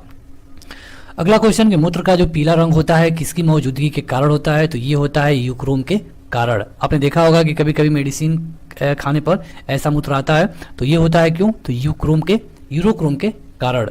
अगला क्वेश्चन कि गुर्दे का कार्यात्मक यूनिट क्या है? तो गुर्दे का कार्यात्मक यूनिट है नेफ्रॉन। अगला कि किसकी कुछ संक्रिया के कारण मानव शरीर में माइक्सोडीमिया होता है? माइक्सोडीमिया, तो ये होता है अवधु ग्रंथि के कारण। और अभी आपने पिछले पेज पे देखा है कि जो अवधु ग्रंथि होती है वो आपकी मनुष्य के शरीर की सबसे छोटी ग्रंथि होती है। तो जो अवधु ग्रंथि है शरीर की सबसे छोटी ग्रंथि, इसकी जो ये जब काम करना बंद करती है तो यहाँ पे होता है आपको माइक्सोडीमिया। अगला क्वेश्चन कि मानव शरीर के भीतर खून किसकी उपस्थिति के कारण नहीं जमता है? तो ये होता है हिप्पेरीन। आप देखेंगे कि अगर आपका ब्लड बाहर निकलता है शरीर से तो वहाँ पे जब ये हवा के प्रभाव में आता है तो थोड़ी ही देर में जम जाता है और खून बहना बंद भी हो जाता है। लेकिन शरीर के अंदर ऐसा नहीं होता है, शरीर में खून कभी जमता नहीं है। अगर खून जम जाता है तो आदमी की मृत्यु हो जाती है। तो अगर खून नहीं जमता है इसका कारण क्या है? तो यह है हिप्पेरीन। देखिए वीडियो हम आपके लिए लगातार ला रहे हैं स्पीडी जीके का, इसी तरह लूसेंट जीके की भी वीडियो अपलोड है। लेकिन दिक्कत बस एक बात की है कि इस तरह की वीडियो पर 10% भी लाइक नहीं हो पा रहा है। मतलब कि अगर 1000 लोग वीडियो को देखते हैं तो 100 लाइक भी नहीं हो पाते हैं। इसलिए आपसे रिक्वेस्ट है कि आप ज़्यादा से ज़्यादा इस वीडियो को शेयर करिए ताकि अधिकतम लाइक हो सके। अगला क्वेश्चन कि मानव रक्त प्लाज्मा में प्रायः पानी का प्रतिशत मात्रा कितना होता है? तो जो रक्त प्लाज्मा होता है इसमें पानी होता है 80 से 88%। अगला क्वेश्चन कि रक्त में पाई जाने वाली जो धातु होती है ये कौन सी होती है? लोहा, और इसके लिए आयरन की गोली जो गर्भवती महिलाएं होती हैं उनको दिया जाता है। अगला क्वेश्चन कि रक्त का शुद्धिकरण कहाँ पे होता है? प्यूरिफाइंग, तो ये होता है किडनी में, और इसीलिए जब किडनी फेल हो जाती है तो प्रॉब्लम बढ़ती है। अगला क्वेश्चन कि अधिकतम पोषक तत्व रक्त में कहाँ अवशोषित किए जाते हैं? तो देखिए अधिकतम पोषक तत्व अवशोषित करने का मतलब क्या है? मतलब कि भोजन का पाचन हो जाना। तो भोजन का पाचन का अधिकतम क्रिया कहाँ होता है? तो छोटी आंत में। तो जब छोटी आंत में अधिकतम भोजन का पाचन क्रिया होगा तो यहीं पे अधिकतम पोषक तत्व रक्त में अवशोषित कर लिए जाएंगे। अगला क्वेश्चन की सामान्यतः निषेचन होता है? निषेचन तो ये होता है गर्भाशय में। और अगला है कि एमनियोस्टेटस एक तरीका है जो क्या बताता है? तो ये बताता है कि जो भ्रूण है, मतलब जो भ्रूण है उसका लिंग क्या है। मतलब कि बच्चा के पैदा होने से पहले ही पता चल जाता है कि उसका जेंडर क्या है। हालांकि इसको भारत सरकार ने गैर कानूनी जारी कर दिया इसके लिए कानून। और ये देखिए यहाँ पे कुछ टाइपिंग में मिस्टेक है, जैसे कि आपको इस तरह दिख रहा है। तो ये दरअसल टाइपिंग में मिस्टेक नहीं है, ये फॉन्ट की प्रॉब्लम है। लेकिन हम आपको पूरी तरह मतलब कि डिस्क्राइब करते चल रहे हैं। अगला क्वेश्चन है कि मानव शरीर में जो रक्तचाप है ये किससे नियंत्रित किया जाता है? मतलब कि ब्लड प्रेशर, तो ये होता है अधिवृक्क ग्रंथि से। अगला कि जीवन रक्षक हार्मोन कौन से ग्रंथि में से स्रावित होते हैं? तो जो जीवन रक्षक हार्मोन है ये एड्रीनल ग्रंथि से स्रावित होते हैं। अगला क्वेश्चन कि मानव शरीर की किस ग्रंथि को मास्टर ग्रंथि कहा जाता है? तो ये होती है पीयूष ग्रंथि, और ये भी स्टार मार्क कर लीजिएगा, कई बार पूछा गया है। अगला क्वेश्चन कि उच्च उनतास पर मानव शरीर में आरबीसी की संख्या पे क्या प्रभाव पड़ेगा? तो अगर उच्च उनतास आता है तो जो आरबीसी की संख्या है इनकी संख्या बढ़ेगी, जिनका कार्यकाल होता है केवल 120 दिन। अगला क्वेश्चन कि मानव शरीर में जो हृदय का काम क्या है? तो हृदय का काम है पंपिंग करना, और ये जो ब्लड होता है इसे पंप करके शरीर के विभिन्न भागों में पहुंचाता रहता है। अगला क्वेश्चन कि रुधिर के प्लाज्मा में किसके द्वारा एंटीबायोटिक निर्मित किए जाते हैं? तो ये होता है लिम्फोसाइट। लिम्फोसाइट का काम है कि जो रुधिर है मतलब खून है उसमें जो प्लाज्मा पाया जाता है 80 से 88% इसमें एंटीबॉडी का निर्माण कर सके। अगला क्वेश्चन कि एंटीजन या फिर प्रतिजन एक ऐसा पदार्थ है जो क्या करता है? तो यह काम ये करता है कि जो प्रतिरक्षी हैं उनके निर्माण को बढ़ावा देता है, मतलब किसी भी रोग से बढ़ने की क्षमता को बढ़ाता है। अगला क्वेश्चन कि आयोडीन युक्त हार्मोन क्या है? तो आयोडीन युक्त हार्मोन है थायरॉक्सिन। जो थायरॉक्सिन है ये आयोडीन युक्त हार्मोन है। अगला क्वेश्चन कि मानव के श्वेत कणों का व्यास क्या होता है? व्यास पूछा गया है, मतलब कि WBC का ये होता है 0.07 mm। अगला क्वेश्चन कि अपोहन मतलब कि डायलिसिस का प्रयोग किस क्रिया को पूरा करने के लिए किया जाता है? तो ये विक्र की एक क्रिया है। अगला क्वेश्चन कि संवेदन किसके लिए महत्वपूर्ण है? संवेदन तो यह शरीर के तापमान को नियंत्रित करने के लिए महत्वपूर्ण है और इसे कहते हैं संवेदन। अगला क्वेश्चन स्वेदन। अगला का क्वेश्चन कि भ्रूण के विकास के लिए किस अंग के द्वारा खाद्य पदार्थ की पूर्ति की जाती है? तो ये होता है बीजांडसन, और यहाँ पे जो भ्रूण होता है यहीं पलता है और इसके विकास के लिए यहीं से खाद्य पदार्थों की पूर्ति की जाती है। अगला क्वेश्चन कि स्त्रियों की नसबंदी को कहा जाता है? तो जो स्त्रियों में नसबंदी होती है इसे कहा जाता है ट्यूबेक्टोमी, ट्यूबेक्टोमी। अगला क्वेश्चन कि गाय और भैंस के थनों में दूध उतारने के लिए किस हार्मोन की सुई लगाई जाती है? देखिए जो गाय या फिर भैंस होती है इनमें दूध जल्दी उतर जाए, इनके थनों में जल्दी से दूध आ जाए, इसके लिए ऑक्सीटोसिन की इंजेक्शन लगाई जाती है। हालांकि इसे भारत सरकार ने बाद में बैन कर दिया, लेकिन पहले इसका प्रयोग इसीलिए होता था, जल्दी से इनका जो दूध है, जो बिना बछड़े का भी दूध इनका निकाला जा सकता था। अगला क्वेश्चन कि शरीर में सबसे बड़ी अंतःस्रावी ग्रंथि कौन है? तो ये होती है ऑर्टो ग्रंथि और ये थायराइड की है। अगला क्वेश्चन कौन सा हार्मोन लड़ो उड़ो हार्मोन कहलाता है? लड़ो उड़ो हार्मोन, ये इसको नाम दिया गया है, तो ये है एड्रेनालिन। अगला क्वेश्चन कि इंसुलिन एक प्रकार का क्या है? तो इंसुलिन एक प्रकार का हार्मोन है। कौन सा पदार्थ मानव शरीर में सबसे अधिक कठोर होता है? तो ये है दंतवल्क, मतलब कि दांत वाले। अगला क्वेश्चन है किस कोशिका में इंसुलिन स्रावित होता है? इंसुलिन स्रावित तो ये होता है बीटा कोशिका में। अगला क्वेश्चन कि मानव के अमाशय में जो अम्ल X उत्पन्न होता है तो भोजन के पाचन में सहायता करता है, तो ये अम्ल क्या है? मतलब कि मानव के अमाशय में एक अम्ल उत्पन्न होता है, वो होता है HCl, और जो HCl का काम क्या है? तो ये भोजन को पाचन में सहायता करता है। भोजन का पाचन का अधिकतम क्रिया कहाँ होता है? तो छोटी आंत में। अगला क्वेश्चन कि क्रेब्स चक्र किसका संश्लेषण होता है? क्रेब्स चक्र में, तो यहाँ पे संश्लेषण होता है पाइरूपिक अम्ल का। अगला क्वेश्चन कि पचे हुए भोजन में जो मौजूद विषैले पदार्थ होते हैं इनको कौन चूसता है? तो इनको चूसा जाता है लीवर के द्वारा। अगला क्वेश्चन कि मानव शरीर में जो RBC होती है इनका निर्माण कहाँ पे होता है? तो अभी आपने देखा अस्थि मज्जा में, और यहाँ पे इनका विनाश कहाँ पे होता है? तो प्लीहा में, इसीलिए प्लीहा को इनका कब्रिस्तान भी कहा जाता है। अगला क्वेश्चन कि इंसुलिन कहाँ पे उत्पादित होता है, कैसे उत्पादित होता है? तो ये होता है पेनक्रियाज क्रिया के द्वारा। और ऑक्सीजन की उपस्थिति में सुक्रोज का CO2 एवं जल में ऊर्जा मुक्त होने के साथ पूर्ण स्थानांतरण की क्रिया कैसे होती है? ये होती है वायु श्वसन में। अगला क्वेश्चन कि हम हवा में अपनी सांस छोड़ते हैं, जो इसमें CO2 की मात्रा होती है ये लगभग कितनी होती है? ये होती है 4%। अगला क्वेश्चन कि हृदय वंचित होता है, तो हृदय में ऐच्छिक पेशियां नहीं होती है। अब ऐच्छिक पेशियां और एक अनैच्छिक पेशी होती है। ऐच्छिक पेशी की मतलब कि जिनको हम अपने इच्छा से कंट्रोल कर सकते हैं, अनैच्छिक पेशी की मतलब कि जिन पे हमारा कोई कंट्रोल नहीं है। तो आप देखेंगे कि जो हृदय है ये लगातार पंप करता रहता है, इस पर हमारा कोई कंट्रोल नहीं है। जिस दिन ये केवल 10 सेकेंड के लिए रुका उस दिन आदमी की मृत्यु हो जाती है। तो जो हृदय होता है इसमें ऐच्छिक पेशी नहीं होती है। अगला क्वेश्चन कि मनुष्य में त्वचा कौन से स्थान पे सबसे अधिक मोटा होता है? ये होता है तलुए पर, तलुए मतलब कि पैर के निचले हिस्से पे। अगला क्वेश्चन कि रक्त जमने पर कौन से तत्व की मुख्य भूमिका होती है? तो ये होता है Ca मतलब कि कैल्शियम। अगला क्वेश्चन कि मनुष्य में सामान्य फेस्टिन रुधिर शर्करा स्तर प्रति 100 ml रुधिर में कितना होती है? तो जो 100 ml रुधिर है इसमें जो शर्करा की मात्रा होती है 80 से लेकर 100 mg होती है। अगला क्वेश्चन और वही की ऊंचाई पे जाने पे जो RBC है उनकी संख्या पे क्या प्रभाव पड़ेगा? तो जो अब अगर आप अधिक ऊंचाई पे जाते हैं तो RBC की संख्या बढ़ जाती है। अगला क्वेश्चन कि जो मानव का खून है इसमें कोलेस्ट्रॉल का सामान्य स्तर कितना है? तो 140 से लेके 180। अगर इतना है तब तो ठीक है, अगर इससे ज़्यादा बढ़ता है तो आपको हार्ट अटैक के चांसेस बढ़ जाते हैं। अगला क्वेश्चन कि यदि किसी व्यक्ति की रुधिर वाहिकाओं का त्रिज्या कम हो जाए तो उसका रक्तदाब पे क्या असर पड़ेगा? तो देखिए जो वाहिकाएं होती हैं, मतलब जो नस होती हैं उनसे जिनसे ब्लड जाता है, अगर इनका जो व्यास कम कर देंगे आप तो जाहिर सी बात है कि जो हृदय है इसको ज़्यादा जोर लगाना पड़ेगा और रक्तदाब बढ़ जाएगा। और यही चीज़ होता है कोलेस्ट्रॉल में, जब कोलेस्ट्रॉल में दोनों तरफ से नसें जाम होने लगती हैं तो हार्ट अटैक हो जाता है। क्वेश्चन है कि मानव शरीर में हार्मोनों में से कौन सा रक्त कैल्शियम और फास्फेट को विनियमित करता है? तो ये है परावटू हार्मोन एक ऐसा हार्मोन है जो कि मानव शरीर में जो रक्त कैल्शियम होते हैं और फास्फोट होते हैं उनको विनियमित करता है। अगला कि मानव शरीर के, यहाँ पे रॉ होगा छूट गया, मानव शरीर के कौन से भाग में शुक्राणु डिंब को निषेचित मतलब कि फर्टिलाइज करते हैं? तो ये होते हैं डिंब वाहिनी नली। ये सब बायोलॉजी से लिया गया है।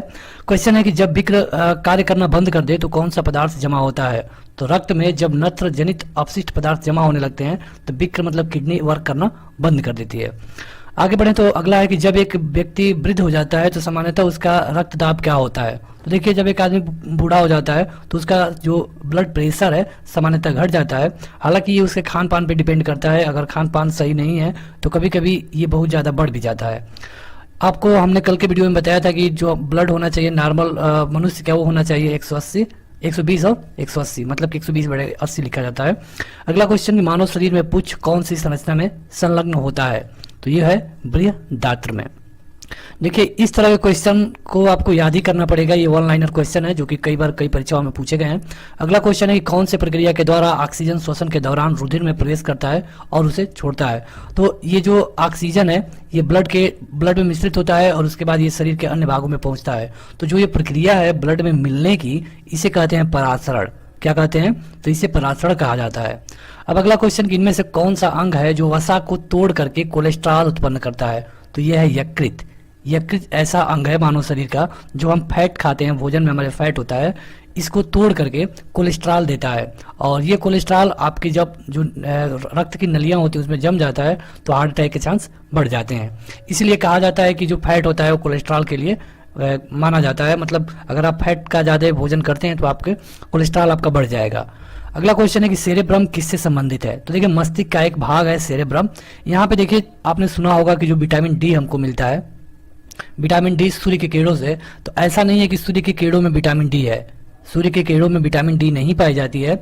जब सूर्य के किरणों के सामने आपकी शरीर जाती है तो उसमें ये कोलेस्ट्रॉल की वजह से ही जो वो सूर्य की किरणें हैं विटामिन डी बनाती हैं। इसलिए कहा जाता है कि कोलेस्ट्रॉल एक सीमा तक तो ठीक है, लेकिन जब उस सीमा से अधिक होता है तो वह हृदय के लिए खतरनाक हो जाता है। तो यहाँ पे आपने देखा कि जो सेरेब्रम है यह एक मस्तिष्क का भाग है और ये मस्तिष्क में खास करके दो भाग होते हैं, एक होता है सेरेब्रम और जो मस्तिष्क का सबसे बड़ा भाग है उसको कहा जाता है प्रमस्तिष्क। यहाँ पे क्वेश्चन डायरेक्ट पूछ लिया जाता है कि मनुष्य के मस्तिष्क का सबसे बड़ा भाग कौन सा होता है। अगला कि मानव शरीर की कौन सी कोशिकाओं में सबसे कम पुनर्योजन शक्ति होती है? मतलब कि फिर से नियोजित होने की, जैसे कि अगर वो खराब हो जाए तो जैसे आप देखते हैं कि अगर आपको चोट लग जाता है तो फिर से कोशिकाएं वहां पे बन जाती हैं कुछ दिनों में, लेकिन जो मस्तिष्क की कोशिकाएं होती है इनमें ये क्षमता नहीं होती है। अगर ये एक बार खराब हो जाए तो फिर इनका बनना मुश्किल होता है। और इसी तरह हमने बताया था आपको अगले वीडियो में, पिछले वाले में, कि हमारे अंदर दो तरह की कोशिकाएं होती हैं।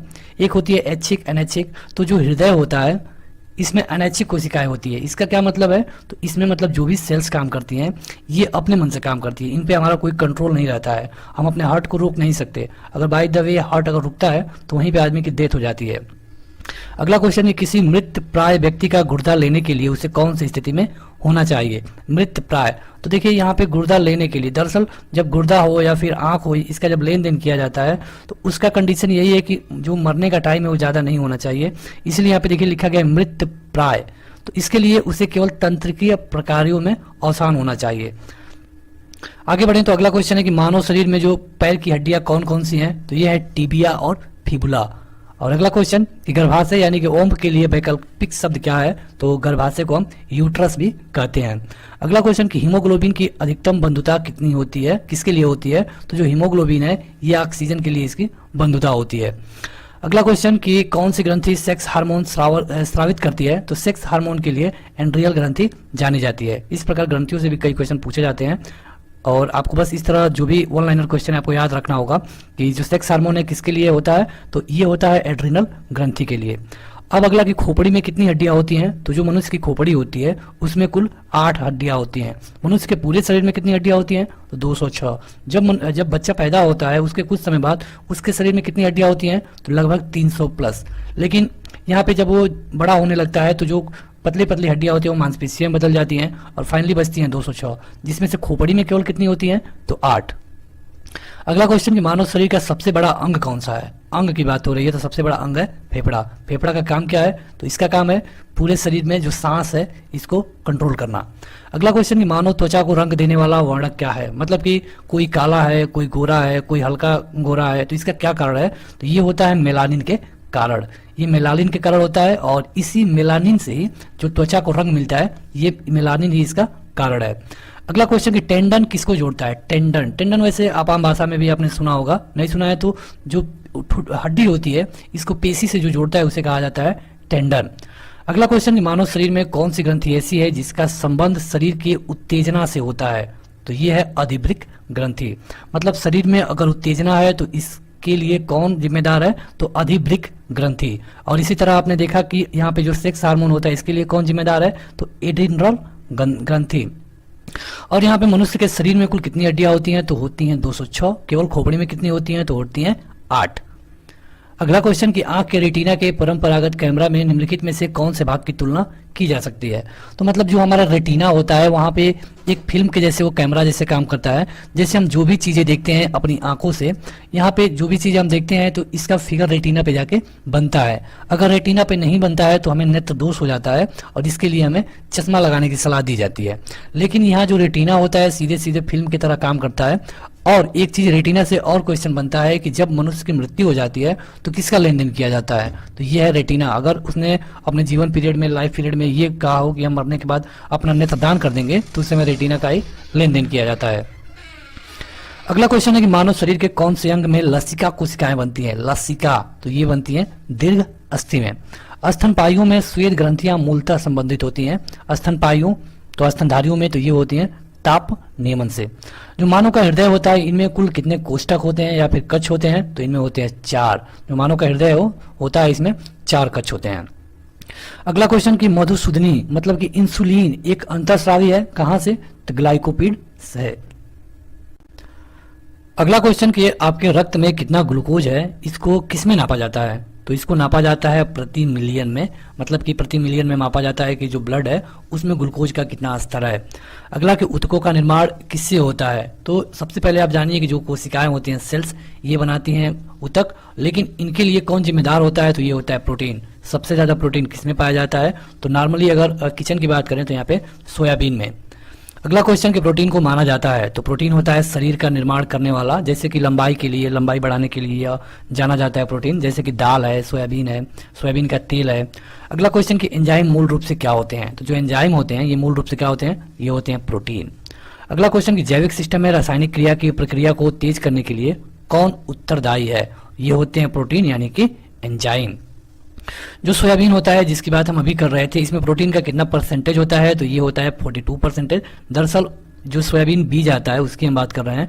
वैसे जो नॉर्मली खाने में, सब्जी में सोयाबीन का यूज होता है वो सोयाबीन नहीं होता है, उस सोयाबीन की का मतलब कि खली होती है तो उसमें नहीं होता है उतना। लेकिन आपको अगर सोयाबीन का तेल यूज करते हैं या फिर सोयाबीन का बीज यूज करते हैं तो उसमें आपको 42% प्रोटीन मिलता है। तो वीडियो में आगे बढ़ें उससे पहले सभी लोग इस वीडियो को जरूर लाइक कर दें। आपको बता दें कि इसके जो भी अगले पार्ट ऑलरेडी अपलोड है आप उन्हें देख पाएंगे, लिंक डिस्क्रिप्शन में दिया गया है। यहाँ पर इस वीडियो में बीच बीच में कुछ ऐड आ रहे हैं, यहाँ पे स्किप करने के लिए बटन मिलता है आपको, तो आप इसे स्किप मत करिए। उससे आपको 10 सेकंड का रेस्ट मिलेगा और साथ ही साथ चैनल को रेवेन्यू भी उसी से मिलता है, जिससे हम फ्री में आपको स्टडी मटेरियल उपलब्ध करा पाते हैं। अगला क्वेश्चन कि कौन सी सब्जी से प्राप्त होने वाला विटामिन नहीं है? तो आपने देखा होगा कि विटामिन ए मतलब कि गाजर, विटामिन सी मतलब कि नींबू, ये सारे विटामिन तो सब्जियों में मिल ही जा रहे हैं। लेकिन कौन सा विटामिन नहीं मिलता है? ये विटामिन डी। तो विटामिन डी कहाँ से मिलता है? तो विटामिन डी अधिक मात्रा में मिलता है सूर्य के प्रकाश में। अब सूर्य के प्रकाश में क्या होता है? तो सूर्य का प्रकाश जब आपके शरीर पे पड़ता है तो आपके जो आपका ऊपरी चाम है, इसके नीचे जो कोलेस्ट्रॉल है इससे रिएक्शन करके ये विटामिन डी बनाता है।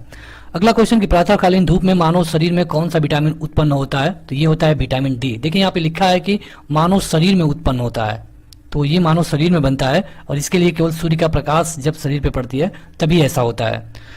अगला क्वेश्चन कि मछलियों के लीवर यकृत के तेल में किसकी प्रचुरता होती है? तो मतलब जिनको विटामिन डी की कमी हो जाती है उनको कहा जाता है कि आपको जो मछलियों का लीवर का तेल आता है इसके लिए गोली भी आती है, आपने अगर देखा हो तो उससे लेना चाहिए।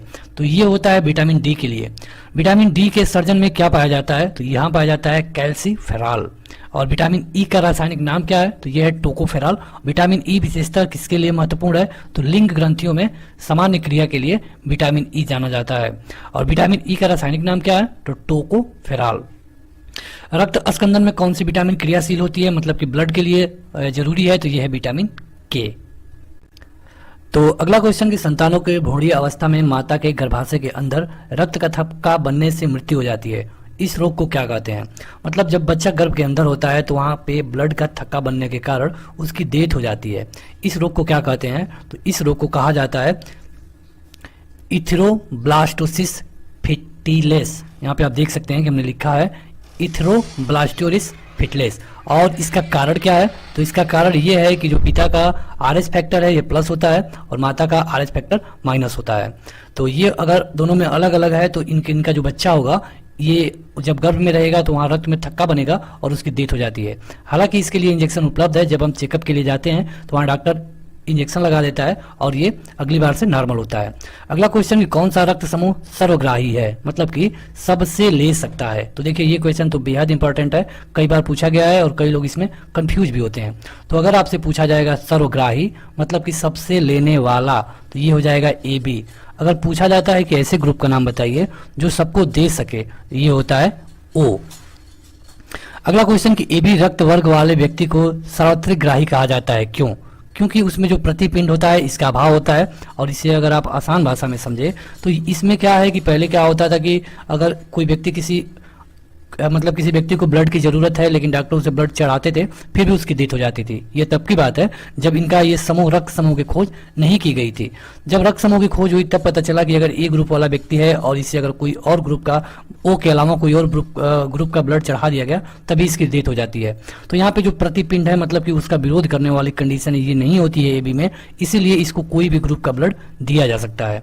लेकिन ओ एक ऐसा ग्रुप है ओ जो सभी को ब्लड दे सकता है चाहे वो कोई भी ग्रुप हो। अगला क्वेश्चन की सार्वत्रिक ग्राही मतलब कि यूनिवर्सल रिसेप्शन कौन सा रुधिर वर्ग होता है? तो यही क्वेश्चन है, मतलब कि ए बी।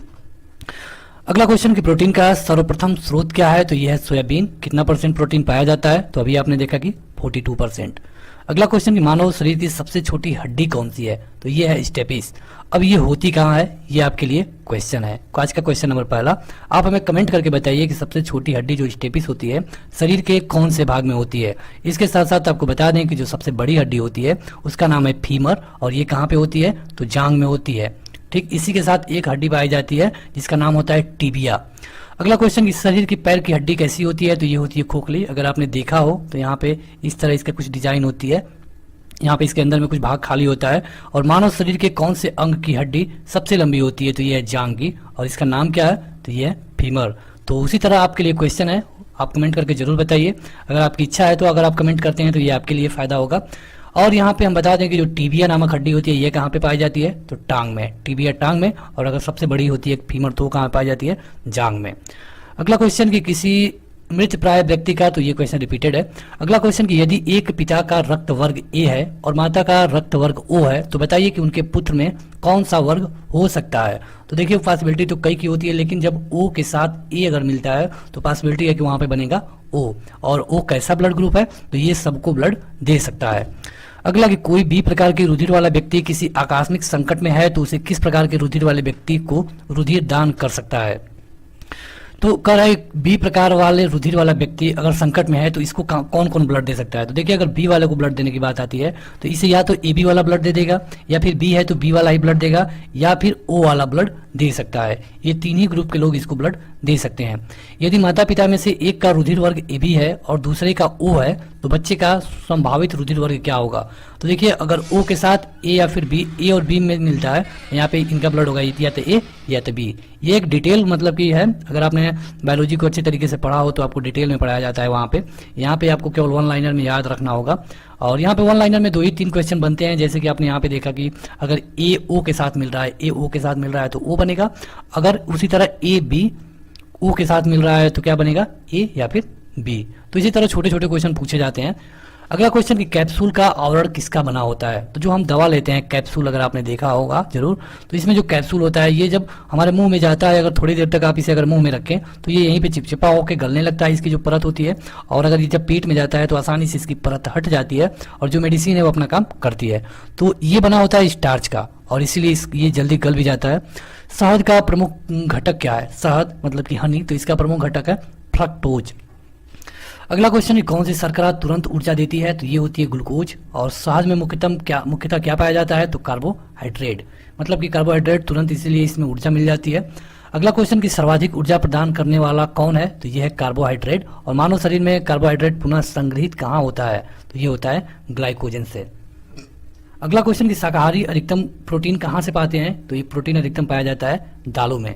अब देखिए यहाँ पे कुछ और क्वेश्चन पूछे जाते हैं, मतलब कि यहाँ पे कई बार ये पूछा गया है कि विटामिन बी की कमी से कौन सा रोग होता है, तो विटामिन बी की कमी से क्या होता है, बेरी।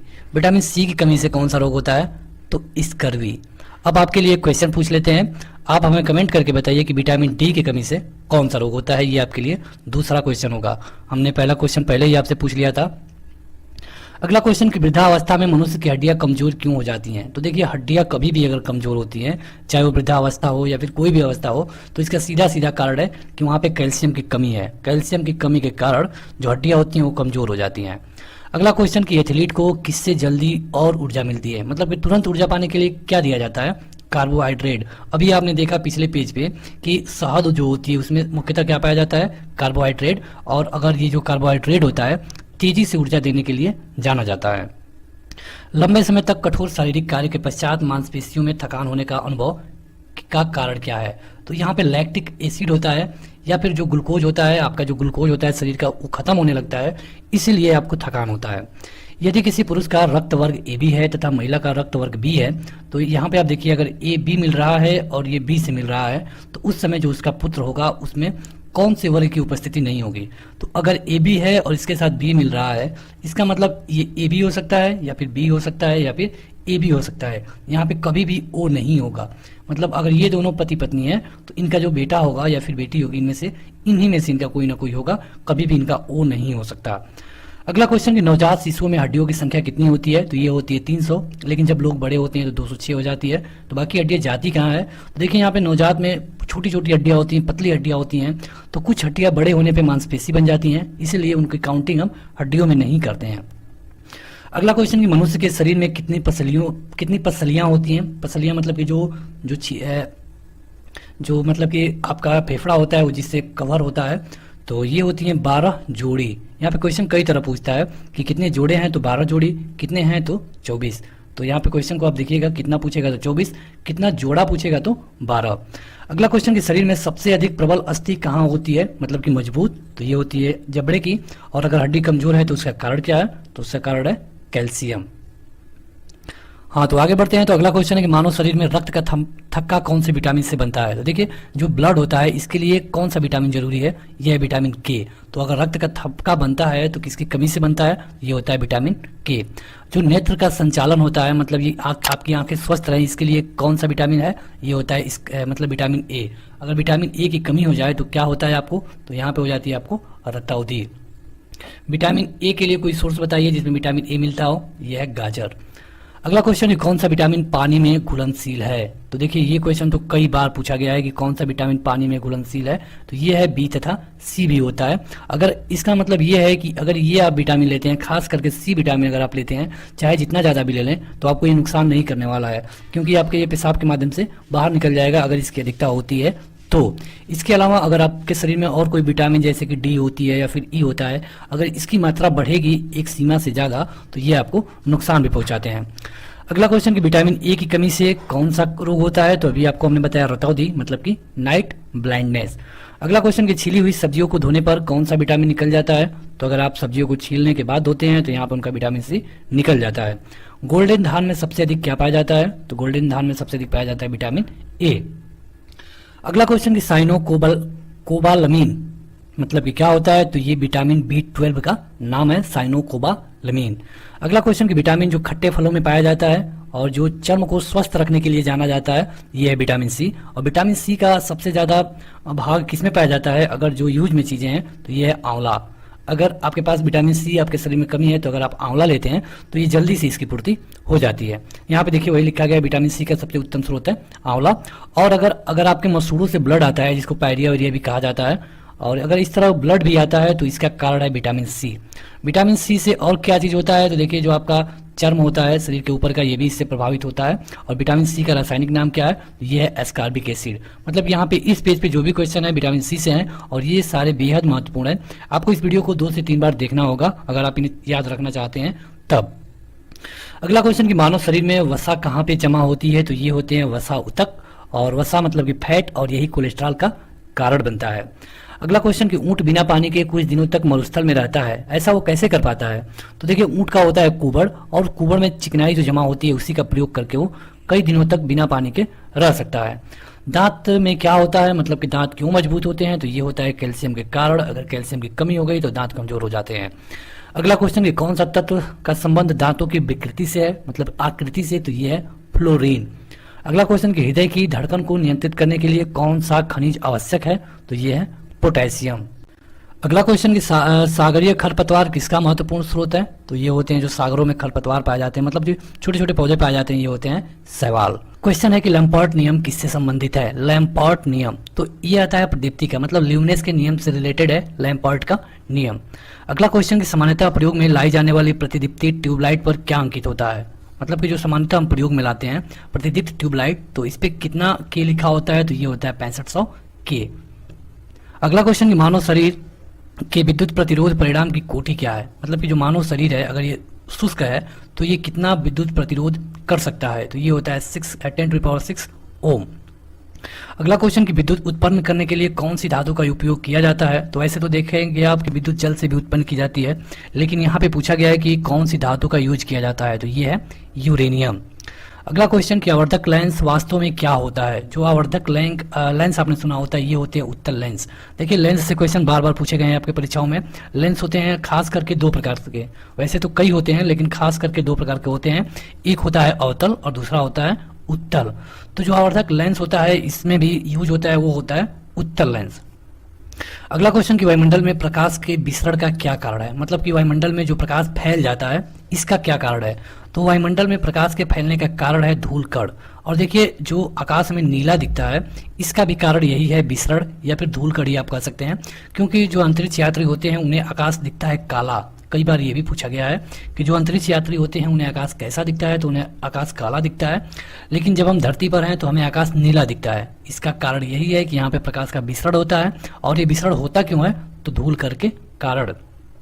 अगला क्वेश्चन कि चंद्र सतह पर एक प्रेक्षक को दिन के समय आकाश कैसा दिखाई देगा? मतलब कि चंद्र सतह पे जब वो चंद्रमा पे आए, इसका मतलब कि आकाश में है, मतलब कि उसे काला ही दिखाई देगा। अब प्रकाश का रंग कैसे निश्चित किया जाता है? तो जो प्रकाश का रंग होता है तरंग दैर्ध्य पे निश्चित होता है। आप देखेंगे कि कुछ रंग ऐसे होते हैं जिनकी तरंग दैर्ध्य बहुत ज्यादा होती है, कुछ रंग ऐसे होते हैं जिनकी तरंग दैर्ध्य बेहद कम होती है। सूर्य की किरणों में कितने रंग होते हैं? तो वैसे तो नॉर्मली आंखों से केवल एक दिखता है, लेकिन अगर इसे हम किसी प्रिज्म से गुजारें तो जब हम इसे प्रिज्म से गुजारते हैं तो ये 7 रंगों में बट जाता है। कभी कभी इनका क्रम भी पूछा गया है, तो इनका क्रम होता है विबग्योर, जहां वी से वायलेट है और आर से रेड है। अगला क्वेश्चन कि यदि वायुमंडल ना हो तो पृथ्वी से आकाश का रंग किस तरह दिखाई देगा? तो अभी हमने आपको बताया कि अगर वायुमंडल नहीं रहेगा तो यहाँ पे धूल कण नहीं होंगे, और जब धूल कण नहीं होंगे तो जो किरण है, मतलब प्रकाश की किरण है, वो नहीं फैलेगी, और जब नहीं फैलेगी तो आकाश कैसा दिखेगा? काला दिखेगा। अगला क्वेश्चन कि अस्त होते समय सूर्य लाल किस कारण दिखाई देता है? मतलब जब सूर्य अस्त होता है या फिर उदय होता है, अस्त या फिर उदय बना लीजिए क्योंकि दोनों में एक ही कंडीशन होता है, दोनों समय आप देखेंगे कि सूर्य लाल दिखता है। तो क्या मतलब कि कहीं ऐसा कारण है कि दिन में तो ये सफेद दिखता है या फिर इसमें 7 रंग होते हैं, लेकिन जो सुबह या फिर शाम ये केवल लाल क्यों दिखता है? क्या उस समय केवल लाल किरणें निकलती हैं? तो ऐसा नहीं है। देखिए, जो लाल किरणें हैं ये इनका प्रकीर्णन कम होता है। प्रकीर्णन मतलब क्या होता है कि फैलाव कम होता है। जैसे कि अगर यहाँ पे एक हम रेड बल्ब लगा दें, यहाँ पे एक कोई और बल्ब लगा देते हैं, तो ये जो किरणें जाएंगी इनका फैलाव कम होगा और ये ज्यादा दूरी तक उसी मतलब कि उसी आकार में जाएंगी, और जब इनका फैलाव कम होगा तो ये ज्यादा दूरी तक जा सकते हैं। जो दूसरा बल्ब होगा दूसरे कलर का, इसकी किरणें जल्दी फैल जाती हैं, इनका प्रकीर्णन जल्दी हो जाता है, और जब ये फैल जाएंगी तो ये ज्यादा दूरी तक नहीं जा पाएंगी। तो यही कारण होता है सुबह और शाम के सूर्य में, वहाँ पे उसमें सभी कलर होते हैं, लेकिन बाकी कलर हम तक पहुंच नहीं पाते हैं। क्यों? क्योंकि उनका प्रकीर्णन होता है, मतलब कि वो फैल जाते हैं। जब फैल जाते हैं तो हमें दिखते नहीं है, लेकिन जो रेड कलर है उसका प्रकीर्णन नहीं होता है और वो हम तक पहुंचता है और हमें सूर्य केवल लाल दिखता है। इंद्रधनुष में कौन से रंग का विक्षेपण सबसे अधिक होता है? तो यह है बैगनी, मतलब ये भी आपने देखा विबग्योर, तो वायलेट है। अगला क्वेश्चन कि तारे आकाश में वास्तव में जितनी ऊंचाई पर होते हैं वे उससे अधिक ऊंचाई पर लगते हैं, इसकी व्याख्या आप कैसे कर सकते हैं? तो ये है वायुमंडलीय अपवर्तन। तो जो प्रकाश का अपवर्तन होता है, आपने देखा होगा कि जो गिलास में अगर आप पानी रख देते हैं तो इसकी जो पेंदी होती है थोड़ी ऊपर महसूस होती है। इसी तरह जो तालाब है इसकी जो पेंदी होती है थोड़ी सी ऊपर फील आती है। या फिर अगर किसी हम बाल्टी में छड़ डालते हैं तो ये छड़ जल के बाद मुड़ी हुई प्रतीत होती है। तो इस तरह जो भी ये कारण है, 3 कारण हमने आपको बताया, सबका बस एक ही उत्तर है, प्रकाश का अपवर्तन। और प्रकाश के अपवर्तन के कारण ही जो तारे हैं उनकी जो दूरी है वो ज्यादा लगती है। अगला क्वेश्चन, किसी गाड़ी के अग्रदीप में प्रकाश का शक्तिशाली समांतर पुंज पाने के लिए क्या उपयोग में लाया जाना चाहिए। मतलब कि आगे वाले लाइट की बात हो रही है तो यहाँ पे अवतल लेंस लगाया जाना चाहिए। देखिए अवतल लेंस का काम क्या होता है, जो अवतल दर्पण होता है इसका काम क्या होता है। तो अवतल दर्पण का काम ये है कि ये अगर मान लीजिए कोई लाइट यहाँ पे अगर आपने लाइट जला दिया और ये लाइट यहाँ पे आके रुक रही है, तो अवतल का काम ये है कि इस लाइट को और थोड़ी दूर फैला देगा। और अब जहाँ यहाँ पे आके इसका फिगर बन रहा था, अब ये फिगर कहीं यहाँ पे आके बनेगा। अवतल जब लगाएंगे तो इसमें पावर होते हैं, जितना पावर आप लगाएंगे उतनी दूरी बनेगी। और इसका उल्टा होता है उत्तल। कॉन्वेक्स और कॉनकेव 2 मिरर होते हैं। तो जो उत्तल होता है उसका कारण ये है कि अगर आप देखेंगे कि कोई यहाँ पे बन रहा है और इसे हमको यहाँ पे बनाना है फिगर को, तो हम यहाँ पे जब उत्तल लगा देते हैं तो ये लाइट हमें यहीं पे एक साथ मिल जाती है। तो ये होता है, मतलब गाड़ी के अग्रदीप में प्रकाश को शक्तिशाली बनाने के लिए क्या प्रयोग किया जाता है, तो अवतल लेंस। दाढ़ी बनाने के लिए जो हम लेंस या फिर शीशा यूज करते हैं, ये कौन सा होता है, अवतल लेंस। और दूरदृष्टि निवारण के लिए कौन सा लेंस काम में आता है, तो ये होता है उत्तल लेंस। अब आपको ये जानना चाहिए कि दूरदृष्टि मतलब होता क्या है। तो दूरदृष्टि का मतलब ये कि दूर का तो दिखेगा, देखिए यहाँ पे उल्टा होता है और कई लोग बार बार कंफ्यूज भी होते हैं। अगर दूरदृष्टि दोष होगा तो दूर का दिखेगा, नजदीक का मतलब कि निकट का नहीं दिखेगा। दूरदृष्टि दोष में दूर का दिखेगा लेकिन नजदीक का नहीं दिखेगा। और जब नजदीक दिखाना होता है तो अभी हमने आपको बताया कि जब मतलब कि प्रकाश की किरण को नजदीक लाना है तो हम क्या लगाएंगे, उत्तल लेंस लगाएंगे। इसकी जो मात्रा होती है डायोप्टर में काउंट की जाती है और ये हमेशा प्लस में होता है। जो अवतल लेंस होता है ये माइनस में काउंट किया जाता है।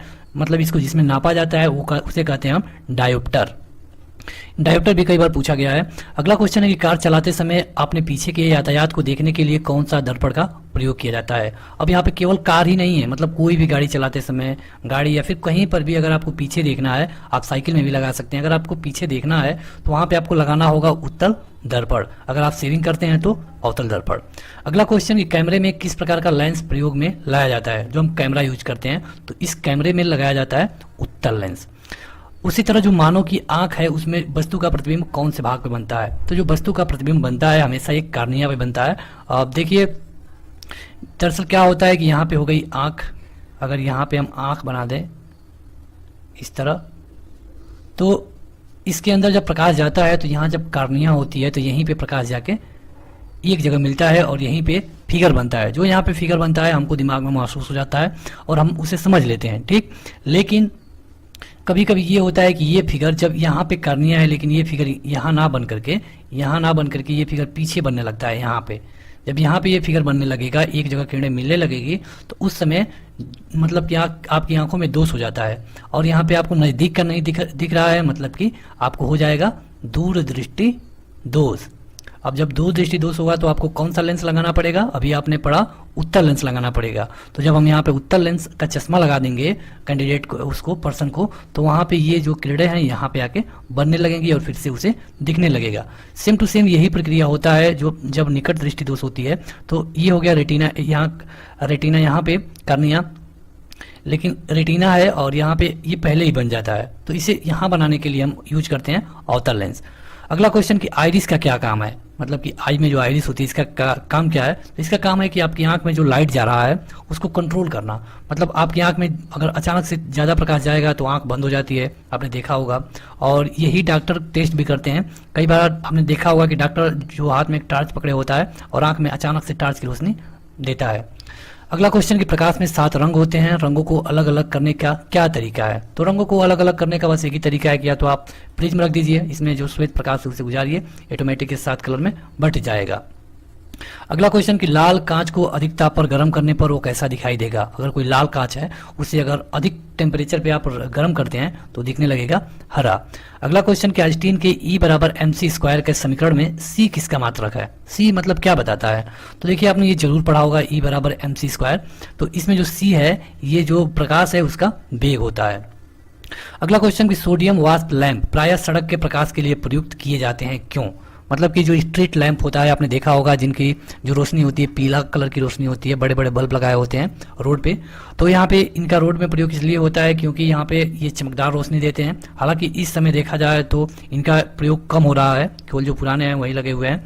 अगला क्वेश्चन कि प्रिज्म में प्रकाश के विभिन्न रंगों का विभाजन कहलाता है। मतलब कि अभी हम आपको बता रहे थे कि अगर प्रिज्म में आपको श्वेत प्रकाश को गुजारेंगे तो ये 7 रंगों में बट जाएगा। तो जो ये 7 रंगों में बट रहा है इसको क्या कहते हैं, तो इसको कहा जाता है प्रकाश का वर्ण विक्षेपण। अगला क्वेश्चन कि फोटोग्राफी में मुख्य रंग क्या क्या होते हैं, तो फोटोग्राफी ही नहीं रंगों में मुख्य रंग होते हैं लाल, नीला तथा हरा। इन्हें प्राथमिक रंग भी कहा जाता है। अब प्राथमिक रंग से क्या मतलब है कि केवल अगर यही तीनों रंग रहे तो बाकी के हम कलर को इनको किसी खास अनुपात में मिला करके बना सकते हैं। अगला क्वेश्चन कि सबसे कम तरंग दैर्ध्य वाला प्रकाश कौन सा है, तो सबसे कम तरंग दैर्ध्य है बैगनी, इसलिए जल्दी फैल जाता है। और सबसे ज्यादा तरंग दैर्ध्य किसका है, लाल का। अगला क्वेश्चन कि जब प्रकाश के लाल, हरा एवं नीला रंगों को समान अनुपात में मिलाते हैं तो कौन सा रंग मिलता है। तो अभी आपको हमने बताया कि बस यही 3 रंग ही होते हैं, बाकी के जो रंग आप देखते हैं ये किसी न किसी से मिलकर बनाए हुए हैं। तो अगर तीनों को बराबर मात्रा में अगर आप मिला देंगे तो उनसे रिजल्ट क्या आएगा, व्हाइट का। अगला क्वेश्चन कि फोटोग्राफिक कैमरे का कौन सा भाग आंख की रेटिना की तरह काम करता है, तो ये है फिल्म। मतलब कि जो फोटोग्राफिक कैमरे पे जो वो होती है, क्या बोलते हैं इसको, फिल्म कहते हैं या फिर इसका एक और नाम है, याद नहीं आ रहा है। तो इसका जो फिल्म है निगेटिव बोलते हैं। यहाँ पे जो बनता है वो आंख की रेटिना की तरह ही होता है। अगला क्वेश्चन कि दृष्टि पटल यानी कि रेटिना पर बना प्रतिबिंब कैसा होता है, तो जो हमारे आंख में प्रतिबिंब बनता है वो हमेशा छोटा बनता है और वो उल्टा बनता है, लेकिन हमारा दिमाग उसे कैसे कैलकुलेट करता है, सीधा। हमारे आंख के रेटिना पे वो प्रतिबिंब उल्टा बनता है लेकिन हमारा दिमाग उसे कैलकुलेट करता है सीधा, और हमको पता चलता है कि वो सीधा ही है। अगला क्वेश्चन कि तंतु प्रकाशिक संचार में संकेत किस रूप में प्रवाहित किए जाते हैं। तंतु प्रकाशिक संचार मतलब कि जब लाइट से कोई संकेत दिया जा रहा हो तो इस समय प्रकाश तरंग यूज किया जाता है। अगला क्वेश्चन कि विद्युत बल्ब का तंतु धारा प्रवाहित करने में चमकने लगता है परंतु तंतु में धारा ले जाने वाले तार नहीं चमकते हैं, तो इसका क्या कारण है। मतलब कि कहने का मतलब यहाँ पे ये है कि अगर बल्ब में करंट जाता है तो बल्ब तो चमकने लगता है, लेकिन जिस वायर से करंट जा रहा है वो नहीं चमकता है। तो इसका कारण ये है कि जो बल्ब है इसमें तो वो आपस में जुड़ नहीं रहे हैं, लेकिन जो वायर है इसमें आपस में जुड़ नहीं रहे हैं, लेकिन बल्ब में जाके उनको एक साथ जोड़ा जा रहा है। और जो तंतु है इनका प्रतिरोध अधिक है, इसीलिए ये होता है। आगे बढ़ें उससे पहले जो लोग अभी तक इस वीडियो को लाइक नहीं किए हैं जरूर लाइक कर दें, क्योंकि आपके लाइक्स से ही हमें मोटिवेशन मिलता है और हम आपके लिए इसी तरह की अगली वीडियो लेके आते रहते हैं। आपको बता दें कि इसके और भी पार्ट ऑलरेडी अपलोड है, लिंक डिस्क्रिप्शन में या फिर पहले कमेंट बॉक्स में मिल जाएगा। अगला क्वेश्चन कि प्रतिरोध का मात्रक क्या है, तो प्रतिरोध का मात्रक होता है ओम। और घर में जो पंखे बल्ब आदि लगे होते हैं ये कौन से क्रम में लगाए होते हैं, तो ये लगाए होते हैं समांतर क्रम में। अब आपको समझना चाहिए कि समांतर क्रम या फिर एक होता है श्रेणी क्रम, इसका मतलब क्या है।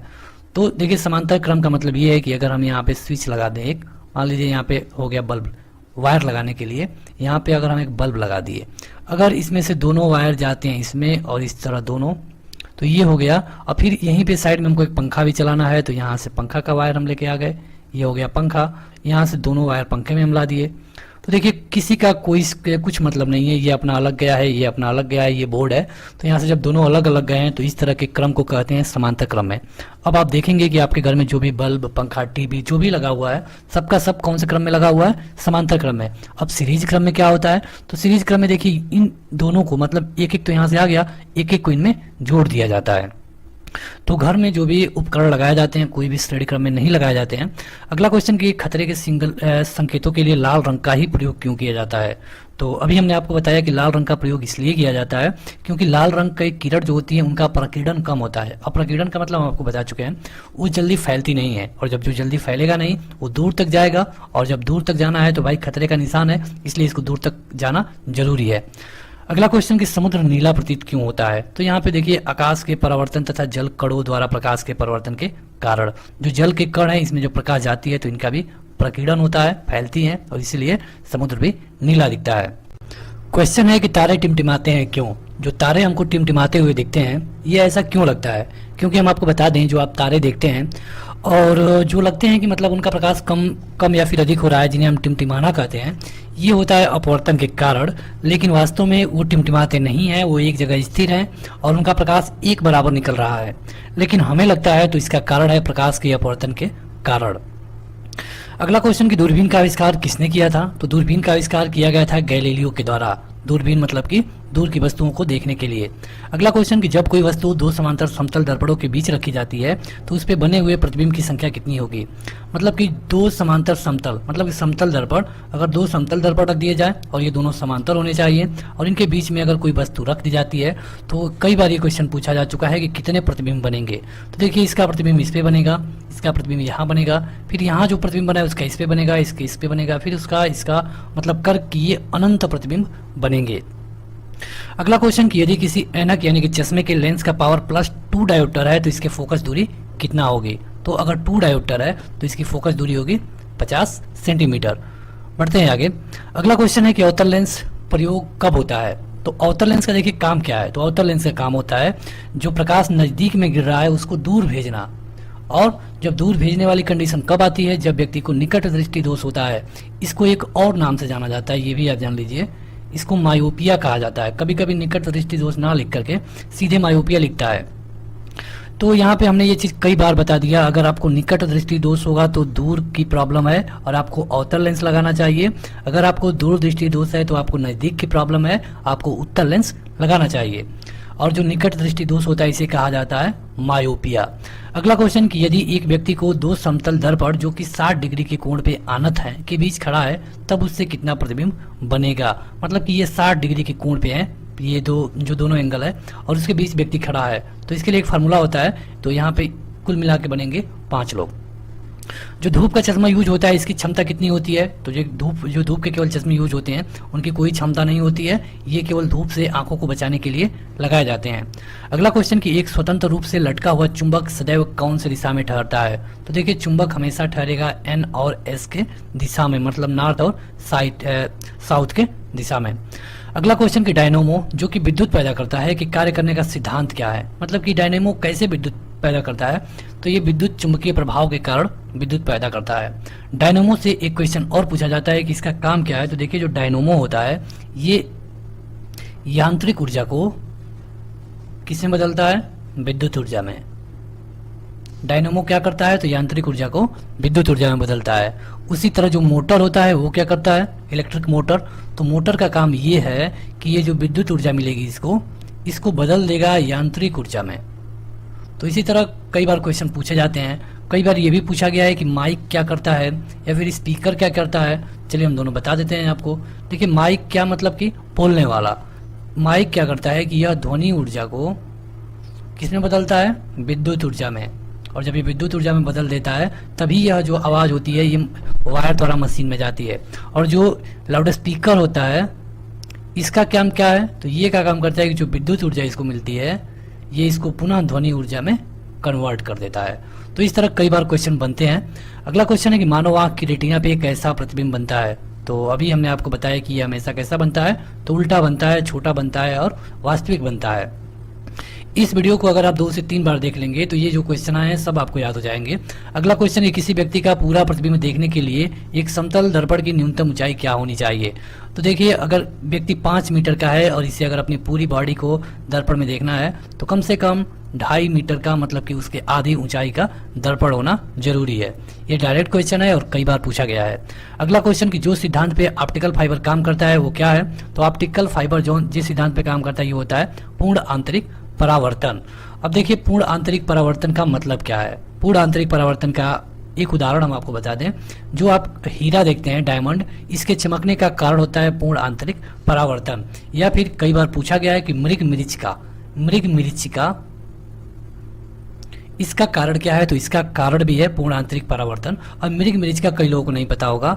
तो दोपहर के समय गर्मी के दिनों में थोड़ी दूर पे, मतलब कि 200-300 मीटर पे आपको कुछ थोड़ी दूर पे ऐसे दिखता है रोड पे या फिर खेतों के ऊपर, तो इसे कहते हैं मृग मरीचिका। और इसका कारण क्या है? तो पूर्ण आंतरिक परावर्तन। हीरा क्यों चमकता है? तो इसका कारण है पूर्ण आंतरिक परावर्तन। इसी तरह जो ऑप्टिकल फाइबर है इसमें जो काम होता है वो पूर्ण आंतरिक परावर्तन के सिद्धांत पे ही होता है। तो देखिए वीडियो अभी बाकी है, लेकिन उससे पहले जो लोग अभी तक इसको लाइक नहीं किए हैं जरूर लाइक कर दें और आप इसे अपने दोस्तों में भी शेयर किया करिए ताकि उनको भी फायदा हो पाए। यहाँ पर वीडियो में कहीं कहीं पे कुछ ऐड आ रहे हैं, आप उन्हें स्किप ना करिए। अगर आप उन्हें स्किप नहीं करेंगे तो दो फायदा होगा, एक तो आपको 10 सेकंड का रेस्ट मिलता है और इसके साथ साथ चैनल के लिए कुछ रेवेन्यू भी इकट्ठा होता है। अगला क्वेश्चन कि क्षितिज के समीप सूर्य एवं चंद्रमा के दीर्घ वृत्ताकार दिखाई देने का कारण क्या है। मतलब कि आप देखेंगे कि जब हमको यहाँ पे अगर हम खड़े हैं तो हमको लगता है कि जो आकाश है यहाँ पे आके धरती से मिल गया है। तो ये जो प्रक्रिया है पूरा दीर्घ वृत्ताकार क्यों दिखाई देता है, तो ये होता है प्रकाश के अपवर्तन के कारण। ये समझ में आया होगा आपको। अगला क्वेश्चन है कि पानी में लटकाकर बैठे हुए व्यक्ति को उसका पैर मुड़ा हुआ लगता है और छोटा लगता है, तो इसका कारण क्या है। तो देखिए इसका कारण हम अभी आपको अच्छे तरीके से बता सके हैं, दिए हैं, फिर बता दे रहे हैं। अगर आप बाल्टी में एक रॉड डालते हैं तो ये रॉड यहाँ तक सीधा रहेगा, फिर पानी की सतह में तिरछा लगेगा। इसका कारण क्या है, तो अपवर्तन। अगर एक गिलास है इसमें पानी भरा हुआ है तो इसका पेंदी थोड़ी सी ऊपर फील होगी, इसका कारण क्या है, तो अपवर्तन। एक तालाब है इसकी पेंदी थोड़ी सी ऊपर फील होती है, इसका कारण क्या है, अपवर्तन। एक व्यक्ति पानी में अपना पैर लटका के बैठा हुआ है तो उसे उसका पैर मुड़ा हुआ लग रहा है, इसका कारण क्या है, तो अपवर्तन। और छोटा लग रहा है मतलब कि ये भी अपवर्तन के कारण ही है। तो ये सब होता है और सबका एक ही उत्तर है, अपवर्तन। अगला क्वेश्चन कि चंद्र ग्रहण कब घटित होता है। तो जो देखिए जो चंद्र ग्रहण लगता है ये केवल और केवल पूर्णिमा के दिन ही होता है। हालांकि आपको बता दें कि एक महीने में एक बार एक पूर्णिमा पड़ती है, एक अमावस्या पड़ता है, लेकिन जो चंद्र ग्रहण है हर पूर्णिमा को नहीं लगता है, लेकिन लगेगा भी कब, तो पूर्णिमा के दिन ही। उसी तरह जो सूर्य ग्रहण होता है वो हमेशा अमावस्या के दिन लगता है। अगला क्वेश्चन कि एक स्थिर चुंबक हमेशा किस तरफ रहेगा। तो अभी हमने आपको बताया कि ये हमेशा नॉर्थ और साउथ में टिकता है, मतलब कि उत्तर और दक्षिण में। अगला क्वेश्चन कि फ्लक्स का घनत्व और चुंबकीय क्षेत्र की क्षमता का अनुपात किस माध्यम में मिलता है। तो ये होता है पारगम्यता। देखिए जितने भी क्वेश्चन के व्यवहारिक रूप से समझाए जा सकते हैं हम आपको समझाने की पूरी कोशिश कर रहे हैं। अगला क्वेश्चन है कि चुंबकीय सुई किस तरफ संकेत करती है। तो चुंबकीय सुई हो या फिर चुंबकीय कोई भी चीज हो तो हमेशा वो किधर टिकेगा, नॉर्थ और साउथ में। अगला क्वेश्चन कि श्वेत प्रकाश को नली में कैसे पैदा कर सकते हैं। तो अगर कोई तंतु हो और उसको गर्म करें तो वहां से हमें श्वेत प्रकाश दिखता है। अगला क्वेश्चन कि प्रकाश में 7 रंग होते हैं, रंगों को अलग अलग करने का क्या तरीका है। तो देखिए रंगों को बांटने का वही तरीका है जो वीडियो के स्टार्टिंग में से हमको बता चुके हैं। आपको इन्हें एक प्रिज्म से गुजारना पड़ेगा। जब आप इन्हें प्रिज्म से गुजारेंगे तो ये 7 रंगों में बट जाएगा। अगला क्वेश्चन कि हमें वास्तविक सूर्योदय से कुछ मिनट पूर्व ही सूर्य दिखाई देने लगता है, इसका कारण क्या है। मतलब कि जो सूर्योदय होने वाला रहता है उससे पहले ही सूर्य दिखाई देने लगता है, तो इसका कारण है प्रकाश का अपवर्तन। दरअसल यहाँ पे सूर्य दिखने का क्या मतलब है कि आपको लालिमा दिखने लगती है, तो इसका कारण है कि जो प्रकाश है जब आकाश में मतलब हमारे सामने आने वाला होता है तो ये और तरीकों से फैल करके हमारे सामने आता है। अगला क्वेश्चन कि मुक्त रूप से निलंबित चुंबकीय सुई। तो चुंबकीय सुई होगी तो हमेशा किधर टिकेगी, उत्तर दक्षिण दिशा में। चुंबकीय कंपास होगा तो किधर टिकेगा, उत्तर और दक्षिण दिशा में। अब चुंबकीय सुई हो, चुंबकीय कंपास हो, कई बार जो घूमने वाले लोग होते हैं कंपास का प्रयोग करते हैं। उससे ये फायदा है कि अगर उसे आप सही से समतल पे रखते हैं तो वो बता देगा कि किधर नॉर्थ है, और लोग नॉर्थ साउथ का पता लगाने के लिए इसे यूज करते हैं। अगला क्वेश्चन कि चुंबकीय पदार्थों जैसे लोहा, निकेल, कोबाल्ट आदि को आकर्षित करते हैं, वे प्रतिकर्षित कर सकते हैं प्रति चुंबकीय पदार्थों को। मतलब कि देखिए आप चुंबक में 2 तरह के होते हैं, जो उनका विपरीत वाला होता है उन्हें तो अपने ओर खींच लेते हैं, लेकिन जो उनके जैसे सेम होता है वो उसे अपने से दूर ढकेलता है। अगला क्वेश्चन कि परावर्तित प्रकाश में ऊर्जा कहाँ निर्भर नहीं करती है। तो परावर्तित प्रकाश में जो ऊर्जा है आपतन कोण पर निर्भर नहीं करती है। अगला क्वेश्चन है कि प्रकाश की गति किसके बीच जाते हुए न्यूनतम होती है। तो जो प्रकाश की गति कांच के अंदर रहेगी तो इसकी गति की कम से कम रहेगी। अगला क्वेश्चन है कि सितारे के रंग का पता कैसे लगता है, तो ताप से। अगला क्वेश्चन कि यदि अपारदर्शी वस्तु का रंग उस रंग के कारण है जिससे वो परावर्तित होता है। तो देखिए एक होता है पारदर्शी। पारदर्शी वस्तु का मतलब क्या, जिसके हम आर पार देख सके। अपारदर्शी का मतलब क्या, कि जिसके हम आर पार ना देख सके। तो ये अपारदर्शी जो वस्तु है उसका रंग बस उस पर जो लाइट पड़ेगा और उसका जो कलर होगा उसी से वो चमकता है। अगला क्वेश्चन कि विषुवत रेखा पर जो नति कोण या फिर उन्नयन कोण होता है उसका मान कितना होता है। ये होता है हमेशा 0 डिग्री सेंटीग्रेड।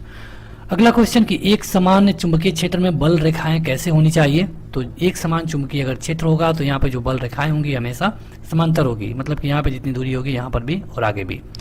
अगला क्वेश्चन कि कौन विद्युत अचुंबकीय है, मतलब कि उसमें विद्युत अपचुंबकीय विद्युत के लिए तो ये है तांबा। अगला क्वेश्चन कि यदि किसी चुंबक का तीसरा ध्रुव हो तो तीसरा ध्रुव क्या कहलाएगा। तो ये कहलाएगा परिणामी ध्रुव। लेकिन होते कितने हैं, 2 N और S। अगला क्वेश्चन कि ध्रुवों पर नमन कोण का मान कितना होता है। तो देखिए ध्रुवों पे नमन कोण का मान होता है 90 डिग्री, और अभी आपने देखा कि विषुवत रेखा पे कितना होता है, तो 0 डिग्री। विषुवत रेखा पे 0 डिग्री, लेकिन ध्रुवों पे 90 डिग्री। अगला क्वेश्चन कि मुक्त रूप से लटकी हुई चुंबकीय सुई का अक्ष भौगोलिक अक्ष के साथ कितना कोण बनाता है। तो देखिए जो मुक्त रूप से चुंबक की सुई रहेगी हमेशा नॉर्थ और साउथ में टिकेगी, लेकिन ये भौगोलिक अक्ष से कितना डिग्री का कोण बनाएगी, 180 डिग्री का। अगला क्वेश्चन कि पृथ्वी एक बहुत बड़ा चुंबक है, इसकी चुंबकीय क्षेत्र किस दिशा में फैली हुई है। तो ये है दक्षिण से उत्तर, क्योंकि दक्षिण से उत्तर कहने का क्या मतलब है, क्योंकि जब हम चुंबकीय कंपास लेते हैं तो वो टिकता है उत्तर से दक्षिण, यानी कि ये हमेशा अपने उल्टा टिकेगा। इसका मतलब कि जो धरती में चुंबक है वो दक्षिण से उत्तर है, और यही कारण है कि आपको कहा जाता है कि आपको सोते समय रात को या फिर कभी भी उत्तर की तरफ सर करके मतलब सिर करके नहीं सोना चाहिए। अगला क्वेश्चन है कि लोहा का क्यूरी ताप कितना होता है। तो ये होता है 780 डिग्री सेल्सियस। ट्रांसफार्मर का सिद्धांत किस पे आधारित है। तो जो ट्रांसफार्मर होता है वो विद्युत चुम्बकीय प्रेरण के सिद्धांत पे काम करता है। सूर्य ग्रहण कब लगता है। तो ये लगता है अमावस्या को। चंद्र ग्रहण कब लगता है। तो ये लगता है हमेशा पूर्णिमा को। अगला क्वेश्चन कि उचित रीति से कटे हुए हीरे का असाधारण चमक का आधारभूत कारण क्या है। तो ये है अगर उचित रीति से कटा हुआ है तो इसका उच्च अपवर्तनांक सूचकांक। लेकिन अगर यही पूछा जाएगा कि हीरा क्यों चमकता है तो वो होता है पूर्ण आंतरिक परावर्तन। अगला क्वेश्चन कि ट्रांसफार्मर क्या है। तो जो एसी है इसकी वोल्टता को घटाने और बढ़ाने के लिए यूज किया जाता है ट्रांसफार्मर, क्योंकि आप देखेंगे कि जो आप करंट या फिर विद्युत यूज करते हैं उसके पहले ट्रांसफार्मर में जो करंट आती है 11,000 वोल्ट की होती है, लेकिन ट्रांसफार्मर से पार होने पर ये 440 वोल्ट हो जाती है। अगला क्वेश्चन कि विद्युत धारा का चुंबकीय प्रभाव सबसे पहले किसके द्वारा देखा गया। तो विद्युत धारा में चुंबकीय प्रभाव भी होता है, ये सबसे पहले बताया गया था ऑरेस्टेड के द्वारा। चुंबकीय क्षेत्र का मात्रक क्या होता है। तो ये होता है गॉस, और यदि एक चुंबक को दो भागों में बांट दिया जाए तो दोनों भाग अलग अलग चुंबक बन जाएंगे। ये तो बेहद आसान है, अगर एक चुंबक को तोड़ दीजिए तो ये भी चुंबक है, ये भी चुंबक है। अगला क्वेश्चन है किसी चुंबक की आकर्षण शक्ति सबसे अधिक कहाँ होती है। तो जो सबसे अधिक इनकी पावर होती है दोनों किनारों पे होती है, क्योंकि एक होता है नॉर्थ एक होता है साउथ। अगला क्वेश्चन है किसी चुंबक की आकर्षण शक्ति सबसे कम कहाँ होती है। तो ये बीच में होगा, दोनों किनारे पे अधिक पावर होगा, बीच में सबसे कम होगा या फिर नहीं के बराबर होता है। अगला क्वेश्चन कि अस्थायी चुंबक बनाए जाते हैं। अस्थायी चुंबक किसके बनाए जाते हैं। ये होता है इस्पात के। और अस्थायी चुंबक किसके बनाए जाते हैं। तो नर्म लोहे का। और यही जो नर्म लोहा है ये जो ट्रांसफार्मर है उसमें क्रोड के रूप में प्रयोग किया जाता है। अगला क्वेश्चन कि तांबा मुख्य रूप से विद्युत चालन के लिए प्रयोग किया जाता है, क्यों। क्योंकि इसकी विद्युत प्रतिरोधकता सबसे कम होती है, इसलिए तांबा को विद्युत चालक के लिए प्रयोग किया जाता है। तो आगे बढ़े। अगला क्वेश्चन है कि शुष्क सेल क्या है। तो जो शुष्क सेल है उनको प्राथमिक सेल कहा जाता है। देखिए वो सेल जिसमें कि मतलब कोई द्रव नहीं हो तो उन्हें शुष्क सेल कहेंगे। लोहे के ऊपर जो जिंक चढ़ाने की प्रक्रिया होती है उसे क्या कहते हैं। तो उसे कहते हैं गैल्वेनाइजेशन। और दरअसल इसकी जरूरत क्यों पड़ती है। तो देखिए जो लोहे का कोई भी पदार्थ है मतलब कोई भी सामान है, इसे मतलब कि अगर हम चाहते हैं कि इस पे जंक ना लगे तो यहाँ पे उस पे के ऊपर जिंक की परत चढ़ाई जाती है और इसे कहा जाता है गैल्वेनाइजेशन। अगला क्वेश्चन कि विद्युत उपकरण में अर्थ का उपयोग होता है, क्यों। आपने सुना होगा कि यहाँ से एक जब बल्ब जलाना होता है तो एक हम फेज को लेते हैं, फेज को, और दूसरा अर्थ को लेते हैं जमीन से। तो अर्थ का प्रयोग क्यों लिया जाता है। तो सुरक्षा के लिए। अगला क्वेश्चन कि यदि किसी तार की त्रिज्या आधी कर दी जाए तो उसका प्रतिरोध कितना होगा। तो उसका प्रतिरोध हो जाएगा 16 गुना। देखिए जो तार होता है उसमें जितना प्रतिरोध होता है उतनी विद्युत खपत हो जाती है। अगला क्वेश्चन कि एक सामान्य शुष्क सेल में विद्युत अपघट्य क्या होगा। तो सामान्य विद्युत सेल में विद्युत अपघट्य होगा अमोनियम क्लोराइड। अगला क्वेश्चन कि शुष्क सेल यानी बैटरी में किसका विद्युत अपघटन के रूप अपघट्यों के रूप में प्रयोग किया जाता है। तो अभी आपने देखा अमोनियम क्लोराइड और जिंक क्लोराइड। अगला क्वेश्चन है किरचॉफ का धारा नियम किस पे आधारित है। तो किरचॉफ का धारा नियम आधारित है ऊर्जा संरक्षण पे। अगला क्वेश्चन कि एक वोल्ट विभवांतर द्वारा त्वरित होने पर एक इलेक्ट्रॉन जितनी ऊर्जा प्राप्त करता है उसे क्या कहते हैं। तो एक वोल्ट का अगर विभवांतर होगा तो वहां पे जो ऊर्जा प्राप्त होगी उसे हम कहेंगे 1 इलेक्ट्रॉन वोल्ट। अगला क्वेश्चन कि साबुन का बुलबुला आवेशित होता है, आवेशित किया जाता है तब इस पे क्या असर पड़ेगा। तो अगर जो साबुन का बुलबुला है इससे हम इस पे चार्ज इसमें दें तो ये फैलता है। आवेशित मतलब कि चार्ज देना। अगला क्वेश्चन कि डायनोमो एक मशीन है, इसका काम क्या है। तो देखिए डायनोमो का काम ये है कि ये उच्च वोल्टेज को निम्न वोल्टेज में परिवर्तित करता है। डायनोमो का मतलब कि यहाँ डायोड से बात है, डायोड का नाम आपने सुना होगा। अगला क्वेश्चन कि स्थिर विद्युत अवक्षेपित का प्रयोग किसे नियंत्रित करने के लिए किया जाता है। ये होता है वायु प्रदूषक। अगला क्वेश्चन कि ट्रांसफार्मर किससे काम करता है। तो ट्रांसफार्मर केवल एसी में काम किया जाता है, मतलब कि प्रत्यावर्ती धारा में। अगला क्वेश्चन कि यदि किसी प्रतिरोधक तार को लंबा कर दिया जाए तब उसका प्रतिरोध क्या होगा। तो यदि किसी तार को लंबा कर देंगे, पहले 1 किलोमीटर दूर करंट यूज करना था, अब 2 किलोमीटर करना है, तो उसका जो प्रतिरोध होगा बढ़ जाएगा। यानी यहाँ पे R1 है, यहाँ पे R2 है, तो दोनों ऐड हो जाता है। अगला क्वेश्चन कि विद्युत मरकरी लैंप में क्या होता है। तो यहाँ पे पारा भरा गया होता है मरकरी में, और किस तरह, तो कम दाब पे। अगला क्वेश्चन कि बिजली के पंखे की गति बदलने के लिए जो यूज किया जाता है उसे क्या कहते हैं। तो इसे रेगुलेटर हम कहते हैं। रेगुलेटर से क्या होता है, तो जो गति होती है उसे हम कंट्रोल करते हैं। अगला क्वेश्चन कि वस्तुओं को आवेशन किसके स्थानांतरण के फलस्वरूप होता है। तो इलेक्ट्रॉनों का जब इसमें से स्थानांतरण होता है तो यहाँ पे वो माइनस और प्लस में चेंज होते हैं। जैसे क्लोरीन है तो ये क्लोरीन माइनस हो जाता है, सोडियम है तो ये सोडियम प्लस हो जाता है। अगला क्वेश्चन कि आप कार से जा रहे हैं, यदि आसमान में बिजली गिरने वाली हो तो सुरक्षित रहने के लिए क्या करेंगे। तो सुरक्षित रहने के लिए आपको अपनी खिड़कियों को बंद कर लेना होगा। अब अगला क्वेश्चन कि माइका क्या है। तो माइका उष्मा और विद्युत दोनों का कुचालक होता है। तो संपूर्ण विज्ञान के लिए पहला भाग था। बाकी के पार्ट्स का लिंक आपको वीडियो के डिस्क्रिप्शन में और पहले कमेंट बॉक्स में मिल जाएगा। फिलहाल इस वीडियो में इतना ही। वीडियो को लाइक और चैनल को सब्सक्राइब करें। Thank you.